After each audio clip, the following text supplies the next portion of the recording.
Chapter 76, Victory. Dust billowed and blood could be faintly seen spraying through the air, landing in all directions. This exchange between the two knights was much more intense than before. Both Chen Heng and Delano had used their full strength. The aftermath from this clash was quite shocking. Knight secret techniques exploded out with terrifying might, and even a knight hit by one without any preparation would be gravely injured or killed. After the two swords collided, they both shattered. This was not surprising. As knights, their weapons were not ordinary weapons, and they were top-tier weapons made from the best materials. It was just that no matter how good a weapon was, it would not be able to last throughout this battle. With how ferociously they were fighting, one could imagine just how much stress the weapons had been put through. Over the 2-hour battle, their weapons were reaching their limits. It was just that they had only lasted this long because of the two knights' life energy. However, even so, their swords could no longer take it and were directly destroyed. The life energy they contained also erupted out. Chen Heng raised his head. Lying on the ground, he could sense other people's gazes: Olivia, Werner, Trudeau, and the others. They were all looking at him with incredibly anxious gazes. Under their gazes, Chen Heng slowly got up and stood tall. On the other side, Delano was on the ground, and he was also trying to stand up like Chen Heng. However, in the end, he did not have that strength. The fight with Chen Heng had already used up all of his strength. That was his final attack just then. It would either be victory or defeat after that. Once he lost, he would no longer have the strength to retaliate. In actuality, the reason he had not completely collapsed yet was because his body was being supported by his powerful life energy. Otherwise, with his current state, he should be lying incapacitated on a bed. You've lost. Chen Heng gained his footing with great difficulty. He had also used up much of his strength and his body was incredibly weary. Under the faint sunlight, his figure was tall and straight, and he looked incredibly heroic. Adding on his looks, he gave off a feeling that made anyone want to respect him. He provided a great contrast to Delano. Indeed, I've lost. Looking at Chen Heng walking over, Delano bitterly laughed and nodded. He understood that in terms of pure strength, there was not much difference between him and Chen Heng. If they were really fighting to kill, victory and defeat would not be certain. However, Chen Heng was much younger than him and his body was at its peak. He could quickly recover from the same amount of stamina consumption, and he also had more stamina in total. With this difference between them, no matter how many times they redid this battle, the result would be the same. Delano tossed away his broken sword and put up his hands. All around them, cheers sounded out. The silent arena once again became lively, and everyone was cheering and shouting Chen Heng's name. Defeating a famous knight as a new knight provided him with massive fame. Rising up by stepping on the previous generation would always be the fastest method. The spectators were sent into an uproar, and many people's expressions became serious as they looked at Chen Heng standing below. In that moment, they mentally listed him as a much more important person. Those who were close to Chen Heng, such as Werner, Kelly, and Crudo, all smiled, feeling very happy about this conclusion. However, Olivia frowned, not feeling very pleased. Kalen is too timid. He should take this opportunity to get rid of Delano. What did he stop for? She saw the situation below very clearly. Chen Heng had been at an advantage throughout the entire battle. If he wanted to, he would have been able to deal with Delano. Delano was not an ordinary person, he was the Olis Kingdom's knight, and he was part of the power that Grith had borrowed. In other words, he was an absolute enemy. Facing an enemy, Chen Heng did not act ruthlessly and get rid of him, and instead he stopped, wasting this opportunity. The martial tournament did not allow people to kill their enemies, but there were often accidents during battles. In that battle just then, if Chen Heng had gone all out and killed Delano, who would complain? Knight Kalen is still too young. Even though his strength is exceptional, he most likely did not even think about this. Standing beside Olivia, Senbun shook his head, so he did not grasp this opportunity. It's also my fault. Hearing Senbun's words, Olivia smiled. I never thought that he would be able to do such a thing, so I didn't speak to him about this. However, for him to be able to defeat Delano, it's already enough. After this battle, Delano shouldn't have too much strength remaining. Senbun, do you have the confidence to get rid of him? she asked as she looked at Senbun. "Rest assured, Your Highness." A slight smile appeared on Senbun's cold face. "If it was before, I wouldn't be a match for him." However, now, after concluding the battle, Chen Heng left the arena. Different to what Olivia had thought, Chen Heng had not let off Delano because he had not thought about it, rather, he just did not want to do it. If he was completely loyal to Olivia, then no matter what, he would have gotten rid of this enemy for Olivia. However, it was a pity that this was not the case. Killing Delano was beneficial for Olivia but not for Chen Heng. Killing an enemy who had surrendered violated the Knight's Code. It would be fine to do this if there was no one around, but doing so with so many people watching, it would be a massive blow to Chen Heng's reputation. Moreover, he felt that Delano was not so simple. Chen Heng could sense that he still had strength remaining. From the start, he had not gone fully all out. It was likely that he was not as weak as Olivia thought he was. Chapter 77, Hunting Down. That's right, if it was me, I wouldn't have gone all out either and would leave some strength if I needed to escape. Standing there, Chen Heng thought to himself and came to a realization. Delano was a knight from the Olis kingdom, and he had a close relationship with the Olis royal family. He had come to the Kuta Principality this time for the sake of Prince Grith. To Olivia, he was undoubtedly an enemy. As for Delano, entering the Kuta royal city was like entering a tiger's lair. How could he act without any reservations? From this perspective, it was likely that Delano's strength was not as simple as what he had shown. The reason he had surrendered was most likely not because he was out of strength but rather because he knew that he could not take down Chen Heng. As such, he did not want to use up too much strength and decided to surrender. In the blink of an eye, many thoughts flashed through Chen Heng's mind. Should I tell Olivia? Thinking to the, he moved and walked towards where Olivia was. After all, he was on the same side as Olivia. If Olivia took a loss, that would also affect him. As long as it did not affect him negatively, Chen Heng was still willing to help Olivia as much as possible. It seemed that he had come late. Knight Senbun has already set out. Looking at Olivia, Chen Heng's expression was somewhat surprised. Olivia had acted faster than he had thought. In just a short while, she had already sent out Senbun to hunt down and kill Delano. I naturally thought of what you told me. Olivia nodded as she said with a cold smile.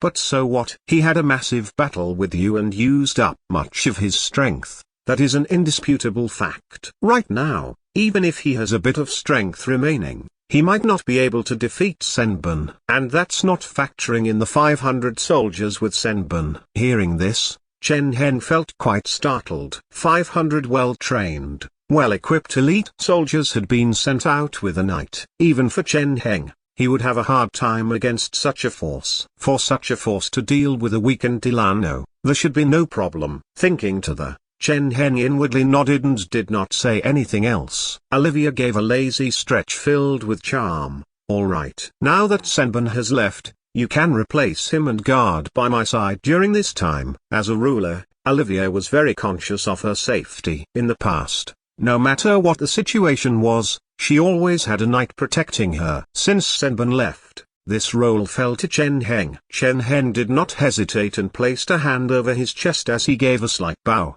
It is my honor to serve you. That's right. Looking at Chen Heng, Olivia seemed to remember something as she said, long ago, I wanted to reward you and give you your own territory, but I never had the opportunity. Now that you've won this tournament, I have a good reason to do so. According to past precedents, the winner of the tournament had always received abundant prizes. For Olivia to use this excuse to give Chen Heng his own territory, no one would complain. I will make you Count Nardo, but it is difficult to pick out a territory for you, Olivia said. The noble's thirst for territory was something that ordinary people could not imagine. All good land in the Kuta Principality already had an owner, and it was impossible for Olivia to take another noble's land and give it to Chen Heng. As such, Chen Heng's territory would have to be in a relatively remote place. It's fine, Chen Heng slightly bowed as he said good-naturedly, if there are no suitable places, you can give me a place in Sorda. Sorda? You want to go to the north? Hearing Chen Heng's words, Olivia could not help but feel surprised. Isn't your highness preparing to give the order to gather people to the north? Chen Heng said softly, if you give me territory in the north,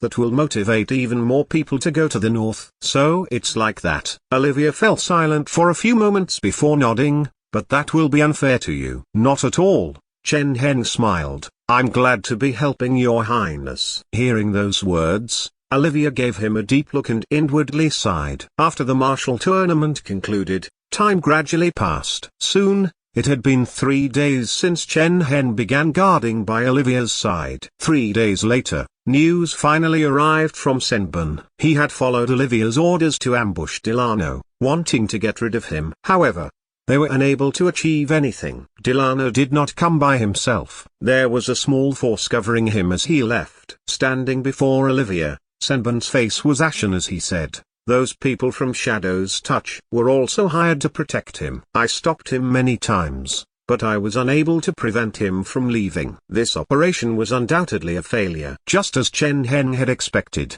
Delano and Prince Grith were not idiots. Since they dared to come to the Kuta Principality, they had the ability to leave. As expected, the hunt fell flat. In fact, if Senbun had not led a force of 500 soldiers himself, he might have been the one to be ambushed and killed. Hearing Senbun's explanation, Olivia fell silent and did not say anything else. She only waved her hand and had him leave. Standing beside Olivia, Chen Heng could see the grim look on her face. He inwardly sighed but did not say anything as he guarded by her side. Chapter 78, Sorda. On a vast grassy plains, the surroundings were empty, and at a glance, there seemed to be no end to the plains. So it's here? Riding his horse on the plains, Chen Heng looked around thinking to himself. It had been 3 or so months since the end of the martial tournament. Just like Olivia had said, she had made him a count and given him the territory in Sorda. The Sorda region was a vast region that bordered between the Kuta Principality and the desert. Olivia had generously given the entire Sorda region to Chen Heng now that he was a count. Just from the area,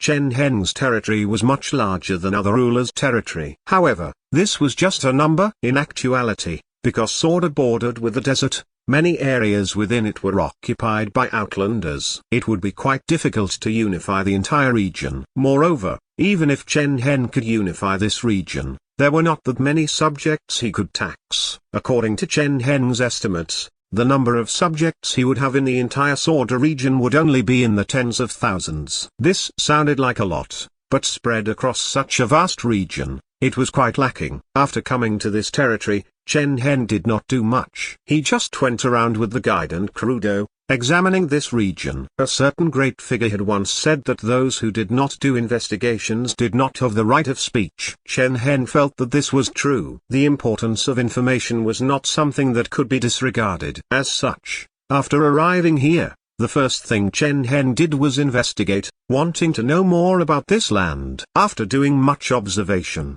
Chen Heng had a good idea of what he should do next. Even though the climate in the north is bad, if you don't need to fight, what the land produces is enough. Riding next to Chen Heng, Crudo said, even though the production here cannot compare to the southern side, because there is much land, every ruler has larger territories, so at least people won't starve to death. What makes things unbearable sometimes is the frequent attacks from orc bandits, as well as some other creatures. Speaking to the, he looked somewhat frustrated. In order to defend against these orc bandits, many men are conscripted to fight. This results in not enough people to cultivate the land, and even if they are able to develop crops, they are often destroyed by the orcs. He began to introduce the situation in the northern side to Chen Heng, and he told him about the enemies he would face. As he spoke, Chen Heng began to understand more about the basic situation here, and he had a clearer idea of what he needed to do. I've got a good grasp of it now,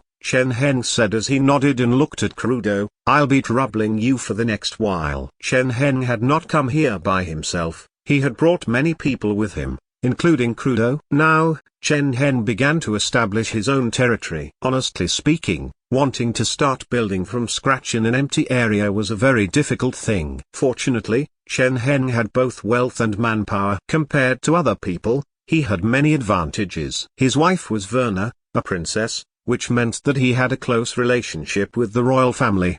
he could receive substantial assistance from Olivia and the entire Kuta Principality. Moreover, the neighboring rulers would give him more respect because of the royal family and make things easier for him. Furthermore, because of the trade route he had established, his relationship with the northern rulers was quite good. In a sense, he was their largest source of income. After the north-south trade began, many people realized the massive profits involved and wanted to get in. However, they moved too late and were unable to find a trade route that had low costs and risk. Adding on the fact that Chen Heng had come up with the idea first, the current north-south trade was mostly dominated by Chen Heng. The result of this was that the northern rulers all had favorable impressions of Chen Heng, and they would rarely refuse any requests of his.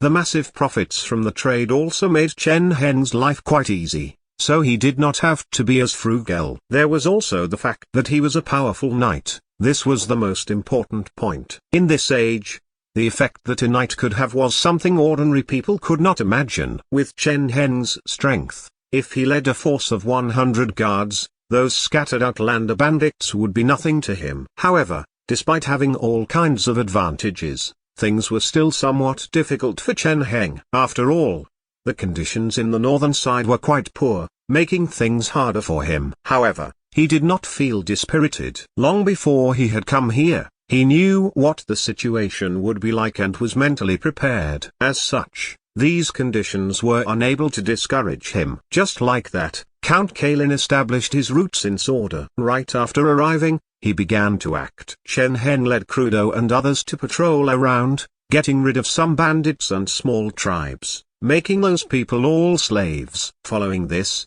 using his authority as the ruler of this territory, as well as his martial force, he gathered his subjects in the territory. This way, he was able to gather the population together, and he began to clear wild areas to construct towns and cities. After the population was gathered, the area that Chen Heng needed to defend became much smaller, reducing the pressure on his military forces. After the towns and cities began to develop, the remaining villages were attracted over and began to relocate. This way, Chen Heng's territory began to slowly develop. Chapter 79. 5 years. Time gradually passed, and soon, 5 years had passed in the blink of an eye. Much had happened, and much had changed. Within the Kuta royal city, the king passed away, and Princess Olivia and Prince Grith began to fight over the throne. After a massive battle, in the end, it was Princess Olivia who won. With her many supporters' help, Princess Olivia won with a slight advantage, becoming the queen of the Kuta Principality. In the course of this,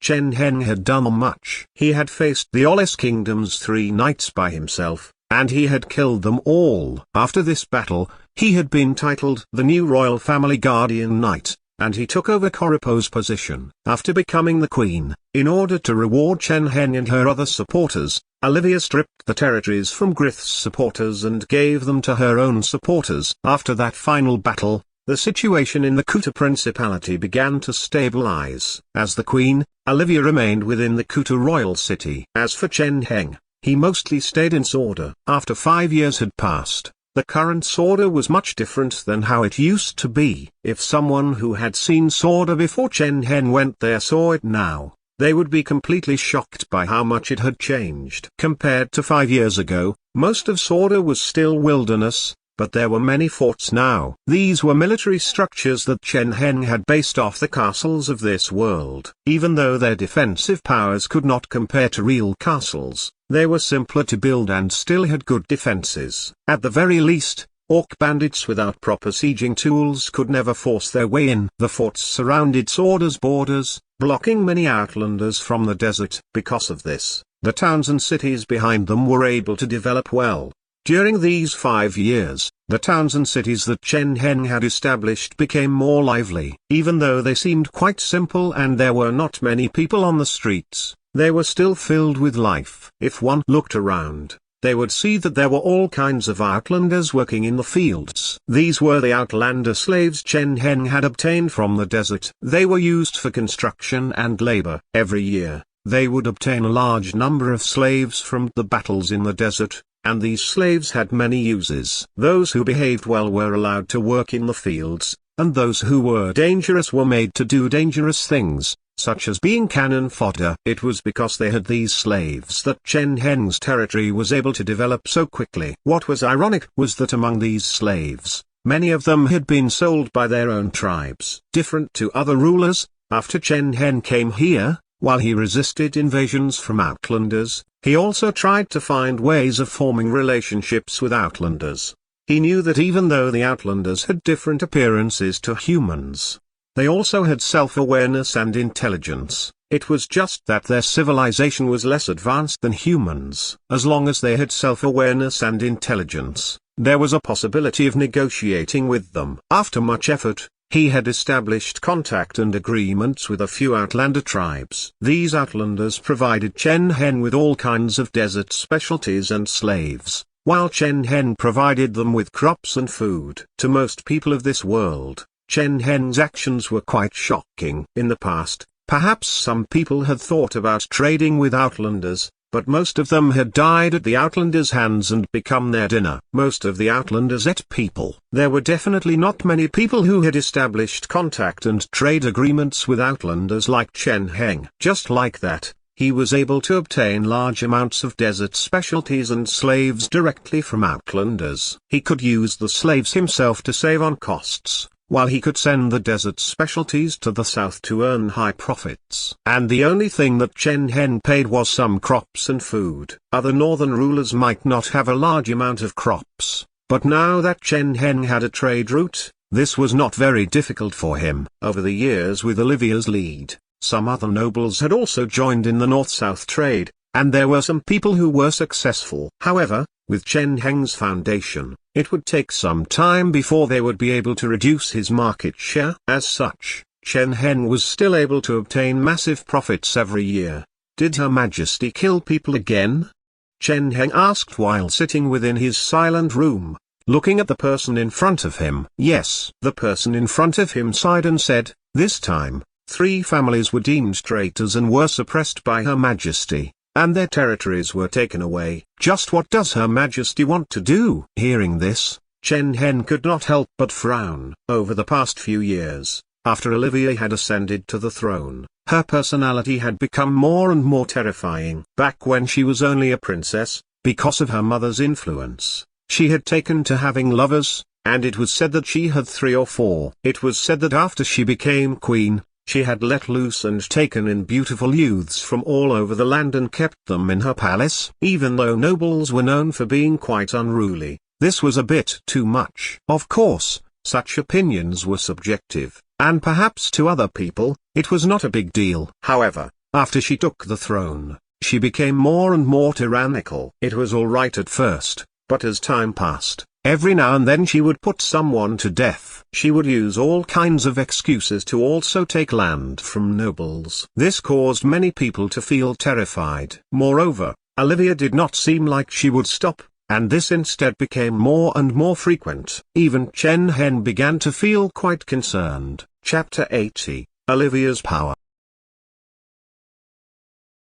Just what was Olivia trying to do? Many people wanted to know the answer to this question. However, as someone close to Olivia, Chen Heng could guess at what she was thinking. At the end of the day, this was a change that he had brought about. Olivia held Chen Heng in high regard. This was not just because of his fighting power but because of his abilities in other areas as well. As such, the two of them often discussed things, including the administration of the Kuta Principality. The Kuta Principality was a classic feudalistic kingdom, with the king as the head. The king then conferred titles, creating nobles who acted as rulers over their own territories. In actuality, the Kuta Principality was not a very complete kingdom. Rather, it was a military alliance with the Kuta king or queen as the head. Apart from the territories that the royal family directly ruled over, the other rulers did not need to pay tax to the royal family.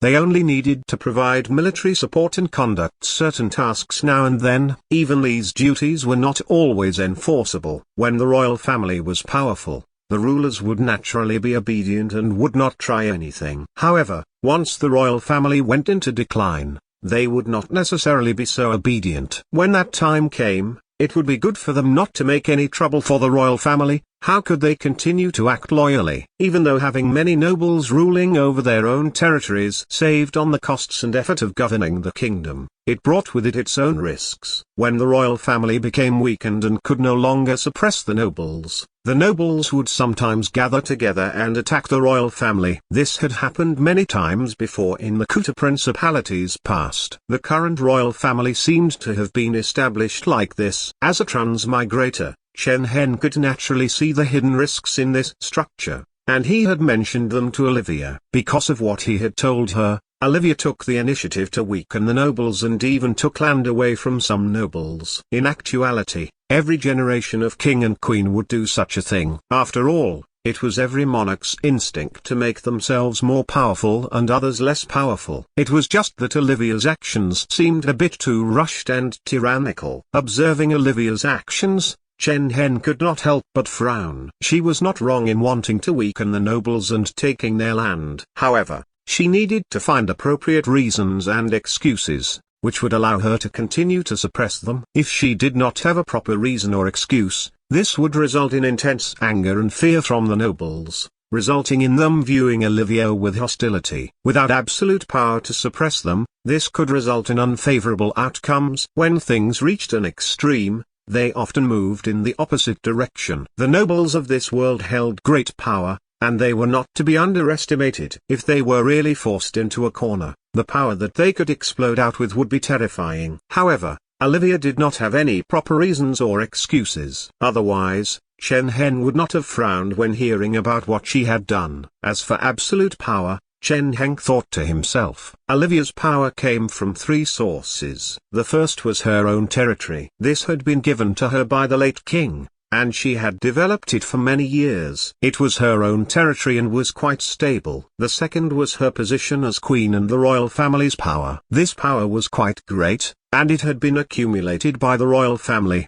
The third was from subordinates like Chen Heng. Most of them were nobles who had supported her to ascend to the throne. It was just that as time went on, this third source of strength would gradually fade. This was because of a variety of reasons, but the main one would be because they had not been sufficiently rewarded. These people had supported Olivia to become the queen, and they naturally wanted to receive abundant rewards for helping her. However, after becoming queen, Olivia had not satisfied their desires. Even though most people had been given land, their territories were close to the border of the desert. That was the case for Chen Heng as well. After all, his territory, Sorda, was a remote land close to the desert. Even though Chen Heng had greatly developed Sorda over the past 5 years through his efforts, not everyone else had the same capabilities or resources. Most of them bitterly struggled in those regions, and many of them had even died in battle against outlanders. Those who were fortunate enough to survive would not be very grateful towards Olivia. On the other hand, Chen Heng's suggestion to open up new territory was executed quite well by Olivia. Thinking about the situation, Chen Heng could not help but feel a bit of a headache, and he lightly rubbed his forehead. His suggestion to open up new territory was for Olivia to give nobles without territory or those younger sons of noble families an opportunity to receive a title and territory in the north. After all, they did not have anything, so if they could obtain territory, they would be satisfied. Moreover, it would be their own choice if they went to the north. Even if they died, Olivia would not receive any blame. However, it was different for her subordinates and followers. These subordinates and followers had contributed much to Olivia's success. They had given much and would naturally also expect much. What they wanted was not remote and barren lands in the north but more prosperous territories. However, Olivia's actions had disappointed them. During the past 5 years, Olivia had continuously stamped out any resistance and had confiscated territory, but she had not given that territory to her supporters, keeping it for herself. As for those who had been loyal to her, they had been sent to the north to open up new areas. No matter who it was, no one would be satisfied with such a situation. As such, her power from her supporters had gradually waned over the years. Moreover, if Olivia did not change her method of doing things and continued on like this, she would force away everyone by her side, causing them to become her enemies. As for her own forces and the royal family's strength, they were relatively stable for now. However, if things went on like this, problems were bound to arise sooner or later. After all, from how Chen Heng saw it, Olivia's rule was quite heavy-handed. Thinking to the, Chen Heng could not help but sigh, and he began to write a letter. Chapter 81, Shooting Oneself in the Foot. Sitting in front of his desk, Chen Heng wrote his suggestions earnestly on the letter. He was incredibly serious as he wrote this letter, and he would often stop and think to himself before continuing to write. Without realizing it, he began to write more and more, until he had a thick pile of paper in front of him. Right now, he was wholeheartedly thinking for Olivia. Of course, he was not doing this because he was truly loyal but because he did not have enough power. If he could, in his current circumstances, Chen Heng would like to gain even more, but he did not have enough power. Even though he had been able to develop sword, his power could not compare to the royal family, which had accumulated strength for hundreds of years. After all, this was quite a remote land, and even though it had developed quickly for 5 years, it still could not compare to the royal family. It would be impossible for Chen Heng to conspire against the Kuta Principality within a short amount of time. Since this was not possible, it was better to solidify his results thus far. After all, according to the simulation system's principles, even if he did not become king,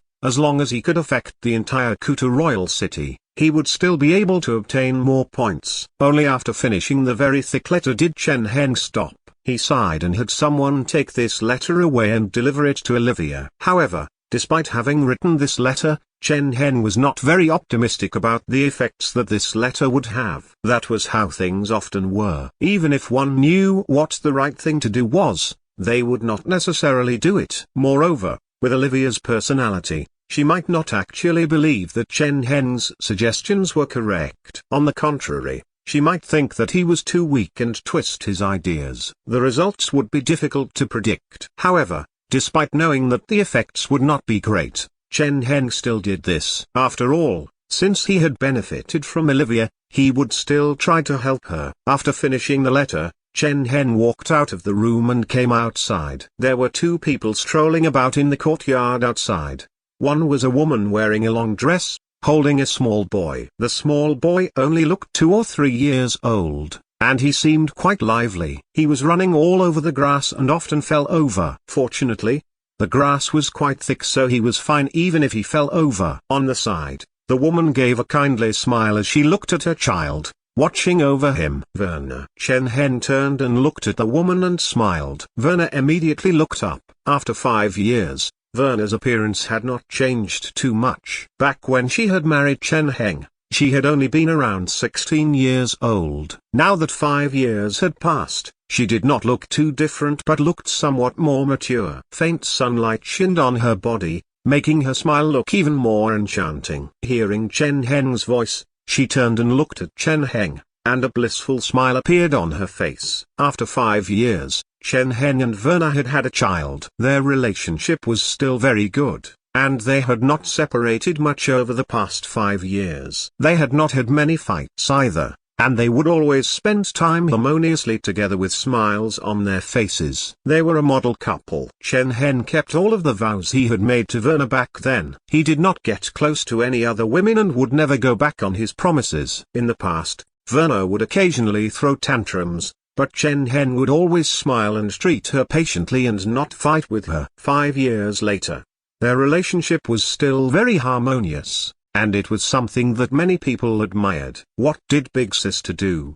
Werner asked softly, looking at Chen Heng walking over. She killed some people and took some territory, Chen Heng said as he shook his head. After some time I might have to leave you all for a while. All right. Werner did not question him and only gently nodded. The 2 of them held each other's hand and walked about as they looked at their child, watching him play. Time gradually passed, and soon, it had been a few months. Just as Chen Heng had expected, his letter to Olivia did not have much of an effect. Olivia did not even send a letter back and had fallen silent. However, after some time, an emissary from the Kuta royal city brought some news. I've been summoned to the Kuta royal city to participate in this year's banquet. Looking at the emissary in front of him, Chen Heng frowned. Indeed, the emissary nodded and replied. Hearing his words, Chen Heng inwardly frowned and felt a sense of ridiculousness. Before, He had often made suggestions to Olivia to hold banquets every year and invite various rulers. There were many benefits to this. The Kuta Principality had many territories,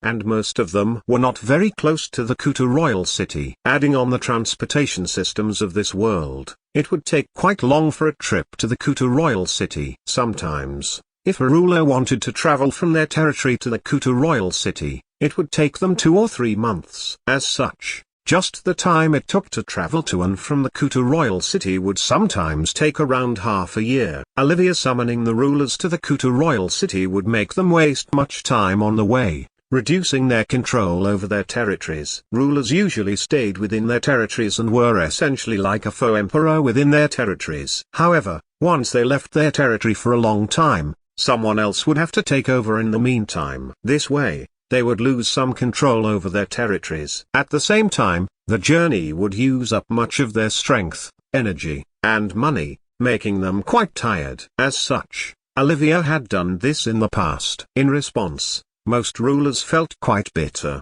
but summoning nobles was one of the powers of the royal family. It was also the duty of the nobles, so they had no reason to refuse. In fact, if they refused, it would give Olivia a reason to punish or execute them. As such, Olivia had continuously retained this method and used it regularly. Chen Heng had never thought that he would be summoned this time.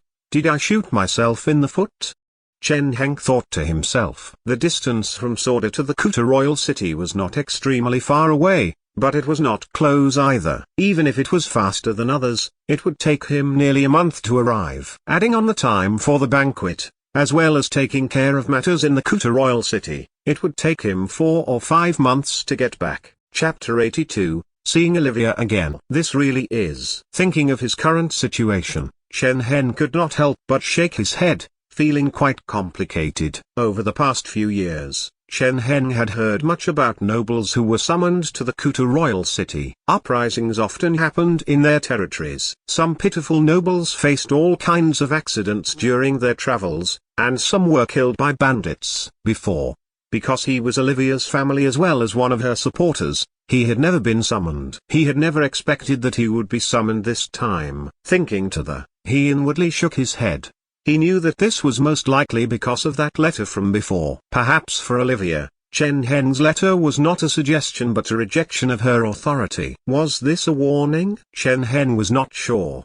He was unable to know Olivia's true thoughts, nor could he bother guessing at them. After receiving this news, he went to see Crudo. I'm going to leave for a while, I'll have to leave this place to you, Chen Heng said as he looked at Crudo. Don't worry. Crudo's expression was resolute as he nodded. With me here, nothing will happen. Looking at him like this, Chen Heng smiled and nodded. He trusted in Crudo's abilities. Over the past 5 years, Crudo had already awakened his life seed and had become a true knight. However, Chen Heng did not spread this news, and only few people knew about this. Most people still thought that Crudo was a powerful knight apprentice. After meeting with Crudo, Chen Heng met with some more people to make some arrangements. Following this, he gathered his party and prepared to leave for the Kuta royal city. Has Kaelin come? Olivia sat languidly as she asked the male servant below within the splendorous palace. To her left and right were handsome young men waiting on her with extremely respectful looks on their faces. After 5 years, Olivia had changed too. She was still beautiful but began to show signs of aging. Even though she used all kinds of expensive supplements and still looked relatively young, she could not compare to how she was in the past. However, her figure was still about the same. Even though she had become slightly chubbier, she still looked quite good. Count Nardo has arrived and has settled in. The male servant lowered his head as he said, "Does your majesty wish to summon him?" Olivia hesitated before shaking her head. No need. Just call him over for the banquet in a few days. Thinking to that tall and resolute knight, she felt quite complicated. Forget it. I'll see him in a few days. She shook her head as she thought to herself. After a few days, the banquet officially began. Within the luxurious hall, the nobles sat in their seats, but most looked quite tired. It seemed that the long journey had used up much of their mental and physical strength. Chen Heng was among them too. As Count Nardo and the #1 knight in the entire Kuta royal city, his position was greatly respected. and he was close to the central position. After everyone was seated, Olivia finally appeared. She walked into the hall and looked out, and she saw Chen Heng. 5 years had passed, and many people had changed, but Chen Heng was still the same. His appearance had not changed much, and he looked just as handsome and dashing. However, compared to before, his gaze was extremely sharp, like a sharp sword, making it so that no one dared to meet his gaze. He silently sat there and did not make any noise. However, his unique aura and straight figure caused him to become the center of attention without anyone realizing it. His charm had not decreased and instead became denser. Looking at Chen Heng, Olivia slightly spaced out. Only when the servant next to her called out to her did she come back to her senses and smile as she walked to the center. Under everyone's gazes, she raised her wine cup and began the banquet. As the banquet started, female dancers came up and sat next to the nobles. Giggles and chuckles continuously sounded out, filling the surroundings. Soon, women's pants and men's ragged breathing could be heard. Chen Heng continued to silently sit there by himself. He did not drink any wine, nor did he engage in gluttony. He only ate as much as he needed before patiently waiting for the banquet to conclude. Breezes blew in from outside, blowing his hair and sleeves. Just by sitting there, it seemed like picturesque scenery, contrasting to his surroundings. This familiar scene made Olivia feel a bit absent-minded. Following this, she walked over to Chen Heng. "Long time no see, Kaylin." She smiled as she stretched out her hand. "Care to join me for a dance?" Chen Heng looked at Olivia. Olivia's face was flushed and she gave off the smell of alcohol. Her clothes were somewhat disorderly, somewhat revealing her decent figure, making one feel tempted to stare. "You're intoxicated, Your Majesty." Chen Heng's gaze was calm as he met her gaze and spoke softly. Olivia laughed. She looked at Chen Heng for a long time before saying, "You're not willing?" Chen Heng's expression was calm, and he remained silent. The two of them stared at each other, and the atmosphere became heavy. The people in the surroundings sensed this and instinctively backed away. One was the #1 knight and the ruler of the Sorda region, while the other was their queen. They could not afford to offend either party. The two of them stared at each other for a long time. Just as everyone thought that Olivia would become enraged, she instead laughed. "You're still the same as before." Looking at Chen Heng, she laughed, feeling both amused and disappointed. She looked at him for a bit longer before waving her hand and leaving. Chapter 83, Criticism. Sometimes, the more one could not obtain something, the more one wanted it. After Olivia had become queen, there were fewer and fewer things that she could not obtain. After all, she had an enormous palace and astronomical wealth. There were large numbers of slaves in her palace, and most of them were young and handsome. Among them, the best were not any inferior to Chen Heng, and some had even better looks than him. However, for some reason, Olivia could not get that knight from back then out of her mind. Perhaps it was because she knew that she could never obtain Chen Heng, which was why she was so obsessed with him. Before meeting Chen Heng, she had never thought that such a virtuous person could exist. The vows he had exchanged with Verna during their wedding still reverberated in her ears. Moreover, it seemed that he had never gone back on those vows from that day. For better or for worse, in sickness and in health, no matter what happens, till death do us part. As she walked, she muttered to herself, feeling a sense of admiration, as well as other complicated feelings. She instinctively wanted to have him, but she did not want to ruin Verna's happiness either. After all, this happiness belonged to her little sister, not someone else. In the end, she sighed and raised her wine cup and gulped down the wine. Chen Heng continued to sit there by himself, silently thinking. He looked around at the guests around him. The nobles from afar sat there, and many looked quite weary. However, if one closely observed them, they would find that many of these people looked somewhat discontent. It seemed that the nobles had begun to become displeased with Olivia's actions over the past few years. This was not strange. After all, no one would be content with being summoned back and forth like this, even if this person was their liege. It was just that because Olivia's power had not gone into decline and she was still strong, they did not dare to express this discontent. They did not even dare to let Olivia notice any slight expressions of displeasure out of worry that she would do something to them. Over the years,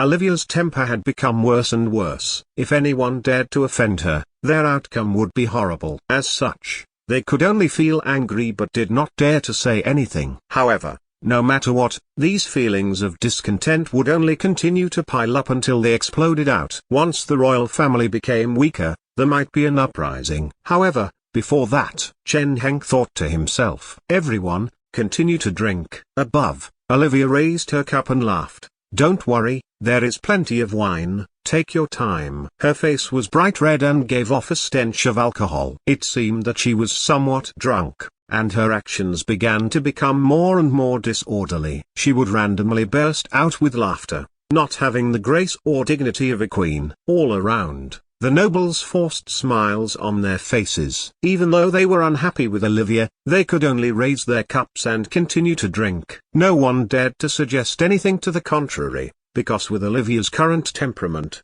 if anyone dared to refuse, anything could happen. In the past, there had been people who had talked back to her, but none of them had good outcomes. As time went on, no one dared to refuse her. However, this time, a voice of dissent sounded out. Your Majesty, you are intoxicated. A calm voice sounded out from below. The nobles all paused and felt quite startled. They instinctively looked towards the direction that the voice had come from, and they saw a young man with a straight posture. It was Chen Heng. Intoxicated? Olivia looked at Chen Heng and frowned as she said, I don't think I'm intoxicated. Your Majesty has drank enough. There's no need to continue. Chen Heng was calm as he continued to speak. Moreover, it's enough to just hold banquets like these once or twice. Holding too many of them does not serve much meaning. He looked up at Olivia, otherwise it will just be a waste of time and resources. Are you lecturing me?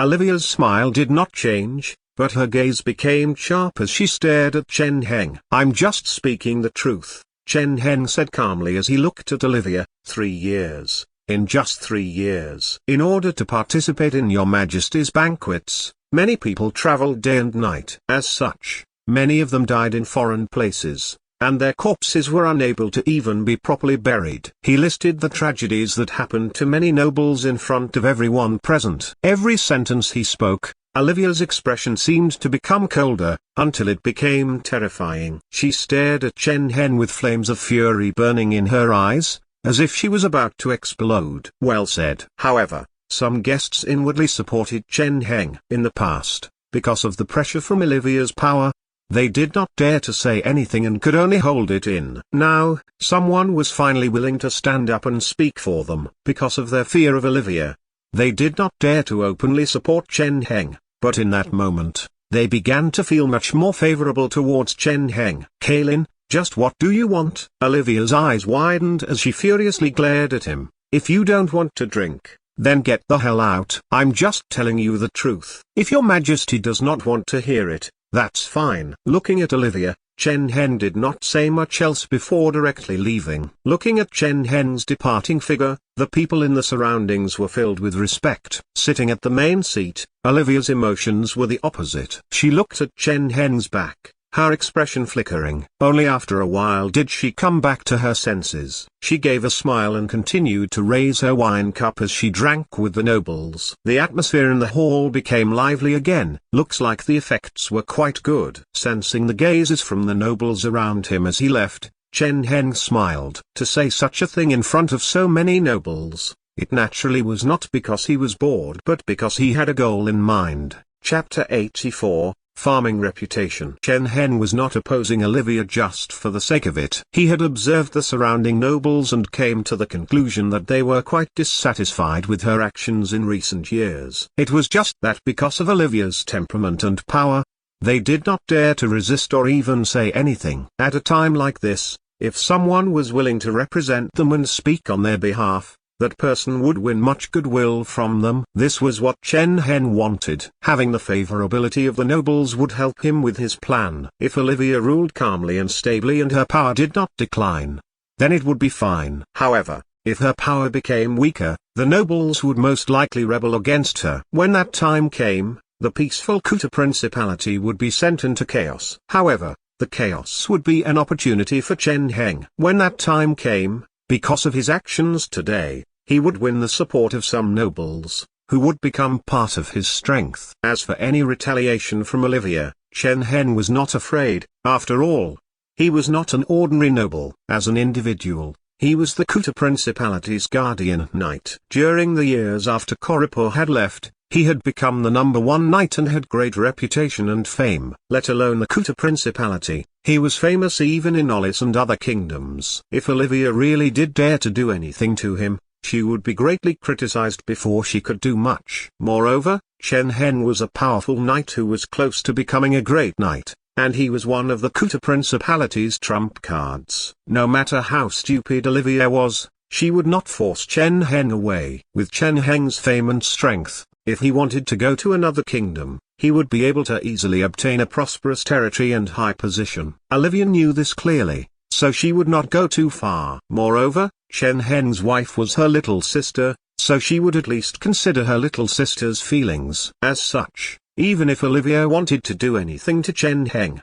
she was extremely limited. She could take away his title as a count, but he would not care about that. She could take away his territory, but that was not very realistic. Before, Chen Heng's territory had been just empty land, but through Chen Heng's efforts, it had become a well-developed area. Every inch of land was imprinted with Chen Heng's mark. Moreover, his control over his territory was something that other rulers could not compare to. If Olivia wanted to just take away Chen Heng's territory with an order, that would be impossible. She would only be able to do this through battle. With the connections that Chen Heng had developed over the years, fighting with him meant fighting with all of the northern rulers. Even though Olivia was the queen, she would still have to consider this carefully, and she could not act rashly. As such, Chen Heng did not fear Olivia's anger at all. After all, as long as he did not completely burn his bridges, Olivia would not be able to do anything to him. Of course, what he had said before was indeed what he was thinking. If Olivia continued on like this,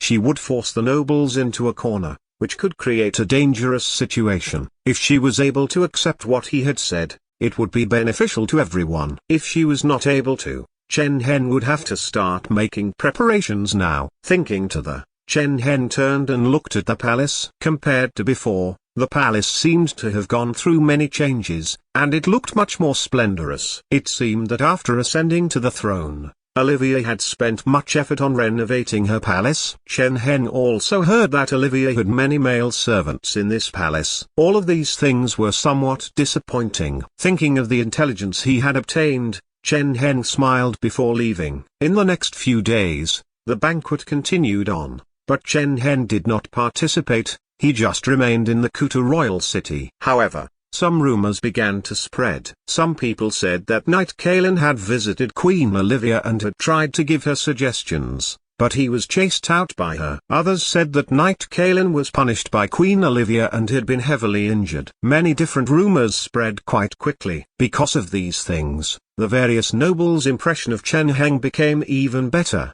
and Chen Heng's reputation rose even more. However, no one knew that these rumors were spread by people Chen Heng himself had sent out. Of course, he had acted with great care, and even those who spread the rumors did not know that they had come from Chen Heng and thought that it was others who were spreading these rumors. It's time to leave. Half a month later, Chen Heng rode his horse outside the Kuta royal city and looked at the city as he thought to himself. After coming to the Kuta royal city to see what Olivia was like now, other than gaining some reputation among the nobles, there was not much else to do. As such, it was about time he should leave. However, Chen Heng knew that around this time next year, he would most likely have to come again. After all, he had said those things, and Olivia would most likely hold it against him. She was limited in what she could do to him, but she could at least summon him every year to attend a banquet to annoy him. However, Chen Heng did not mind too much. It was just an annoyance. Chen Heng silently made his decision. If Olivia dared to summon him again,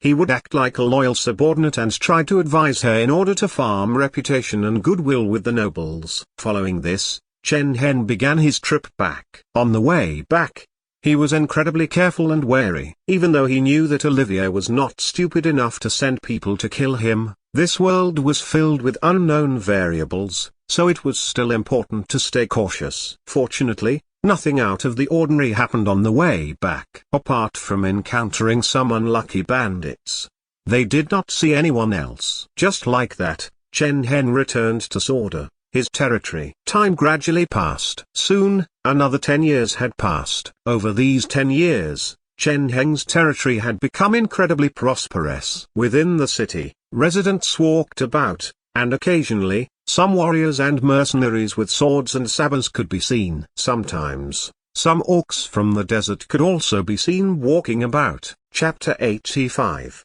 Rebellion. After 10 years had passed, Sorda City had gone through great changes. Through Chen Heng's hard work, Sorda City had become a city that could rival the Kuta royal city. Even though it was inferior in some regards, it was no less splendorous. It contained a dense vitality and sharpness that even the Kuta royal city did not have. Within the city, citizens, travelers, mercenaries, slaves, and even outlanders walked about. This kind of scene was very difficult to see anywhere else, but it was very common here. Because of the northern side policy, many mercenaries and younger sons of noble families would come here every year. They would replenish their stock and equipment here before going to fight. The reason why Sorda City was able to develop so much in just 10 years owed a great part to these people. Moreover, because they had built solid defenses, the Sorda region's military pressure had been greatly reduced. The citizens were able to live stable lives, and the population steadily grew. As Sorda stably grew, many refugees were attracted here and became part of the city. Now, the Sorda region was completely different to how it had been when Chen Heng had first come. Nomadic tribes, refugees, and even some outlander slaves had been incorporated into this city. It had to be said that this was quite an incredible accomplishment. At this moment, Sorda's ruler, the guardian knight Kalin, was thinking to himself in his room. Is the information accurate? Chen Heng raised his head and looked at the emissary as he asked seriously while sitting at his table. It has been confirmed. The emissary nodded seriously. A rebellion. Thinking of the information from the emissary, Chen Heng sank into his thoughts. After 10 years of peace, the Kuta Principality was now in a period of turmoil. There seemed to be nobles staging rebellions in the south, openly opposing the royal family. They attacked a few of the royal family's territories and took them over. In response, Olivia was infuriated and sent her army to suppress them but failed. The rebelling nobles were not simple. They seemed to be supported by the Olis kingdom, and they not only beat back Olivia's army but took this opportunity to devour even more territory. Many nobles were threatened and forced to join the traitors. That was how the situation had developed. The sudden rebellion caused everyone to feel shocked, and Olivia's failed suppression caused many people to see that the royal family's power was in decline. As such, many rulers began to stir but continued to observe. Moreover, at this critical moment, Olivia fell ill.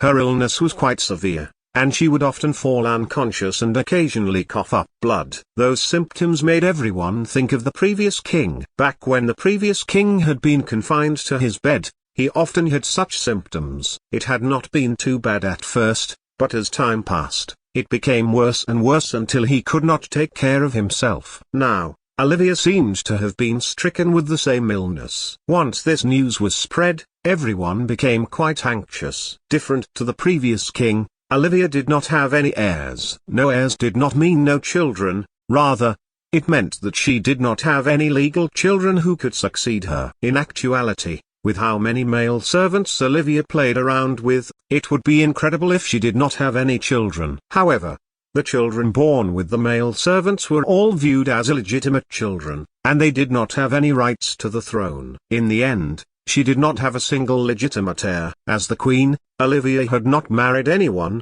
and she naturally did not have any legitimate heirs. According to this age's rules, without any legitimate heirs, there would be no legitimate successors. This was quite dire. The southern rulers were rebelling and Olivia had fallen ill, but she did not have an heir who could help stabilize the situation. As such, the situation became quite chaotic. After hearing about this information, Chen Heng knew that Olivia was in grave danger this time. Within the Kuta Principality, because of Olivia's past actions, most nobles were already quite dissatisfied with her. It was just that they were limited by their circumstances and did not dare to show it. However, now that the southern nobles were rebelling, The royal army had already been defeated once, and Olivia had become ill. Olivia and the royal family's decline was immediately revealed. It was difficult to say how those who were dissatisfied with Olivia would react. It was like throwing a lit match into a pile of firewood. It would immediately grow into a raging bonfire. In front of this bonfire,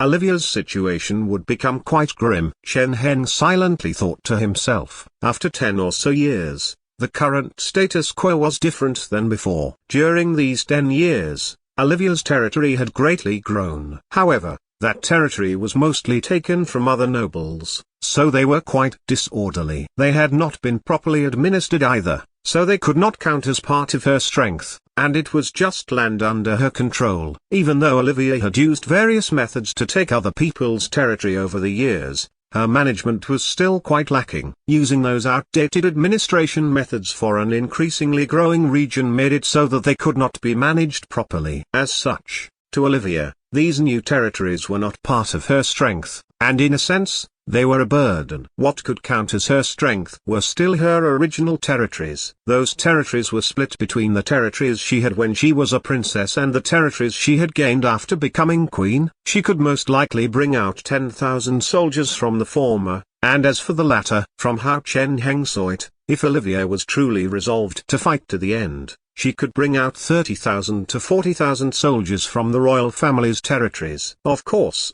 they would not be able to guarantee the quality of their training. Without sufficient training and equipment, those soldiers would not have much fighting power. With enough time, Olivia would be able to bring out a large army, but it seemed that she would not have the opportunity to do so. Chapter 86. Evolution. Chen Heng became quite pessimistic towards Olivia's hopes. Over the past 10 years, the nobles had become weaker, but so had Olivia and the royal family's power. Even though suppressing nobles and confiscating their territory seemed like a good idea, this was under the precondition that Olivia could quickly turn those new territories into her own power. However, from how Chen Heng saw it, Olivia had been incredibly lacking in this regard. She had indeed devoured a lot of territory, but she had not set up a good system for ruling. She had just done the same as before, sending the nobles on her side to manage those territories. Even though those nobles were on Olivia's side, they were not rulers of their own territories, so they lacked management skills and could not compare to the original rulers. She had essentially chased away the original rulers and found new rulers for the territories. Nothing much had changed, and the new rulers of those territories would not necessarily work hard at developing those territories. Perhaps the previous rulers were cruel or ruthless, but they still cared for and protected their territories as much as they could. After all, this was their territory and property, and within it, everything belonged to them. Everyone treated their own property with care and would not allow themselves to be threatened. As such, they would build their own armies to defend their territories. Even though sometimes they would oppress their subjects a bit, they would not push them too far. However, this was not the case for the rulers that Olivia put in place. They had the same authority as previous rulers, but this territory did not belong to them but Olivia. Adding on the fact that there were no supervisory systems in place, as time passed, those new rulers became more and more tyrannical. This was not their own territory, so they did not have to think about the future. All they had to do was to keep things under control. Moreover, even if Olivia knew about their actions, she would not say much. After all, the people of this world did not care much for the commoners. As long as they could provide Olivia with enough money and crops regularly, they would satisfy her. As for how these things came about, who cared? However, as time went on, it was evident what would happen. In these newly obtained territories, once any rebellions happened, these people not only would not be power that supported Olivia but would also instead cause even more instability. With just a small push, even more rebellions could arise. As for Olivia's own territories and the royal family's territories, because of Olivia's long-term neglect, even though they retained their power from before, facing the combined armies of many nobles, it would be difficult for them to defend. Things were not as good as they were in the past. Back when Olivia had just ascended to the throne and become the queen, the vast majority of nobles were willing to follow her commands. However, after 10 or so years of oppression from Olivia, there were very few nobles who were willing to stand on the side of the royal family. It would already be good if the nobles chose to remain neutral. As such, The current situation for Olivia was extremely unfavorable. Of course, even though it was unfavorable, it did not mean that she had no chance. If Chen Heng were Olivia, he would definitely write an apology letter and give out the territory she had taken in the past to nobles without territory. This would gather some power for her and give her some precious time. After gaining territory, no matter how unwilling those people were, they would want to protect their territory. As such,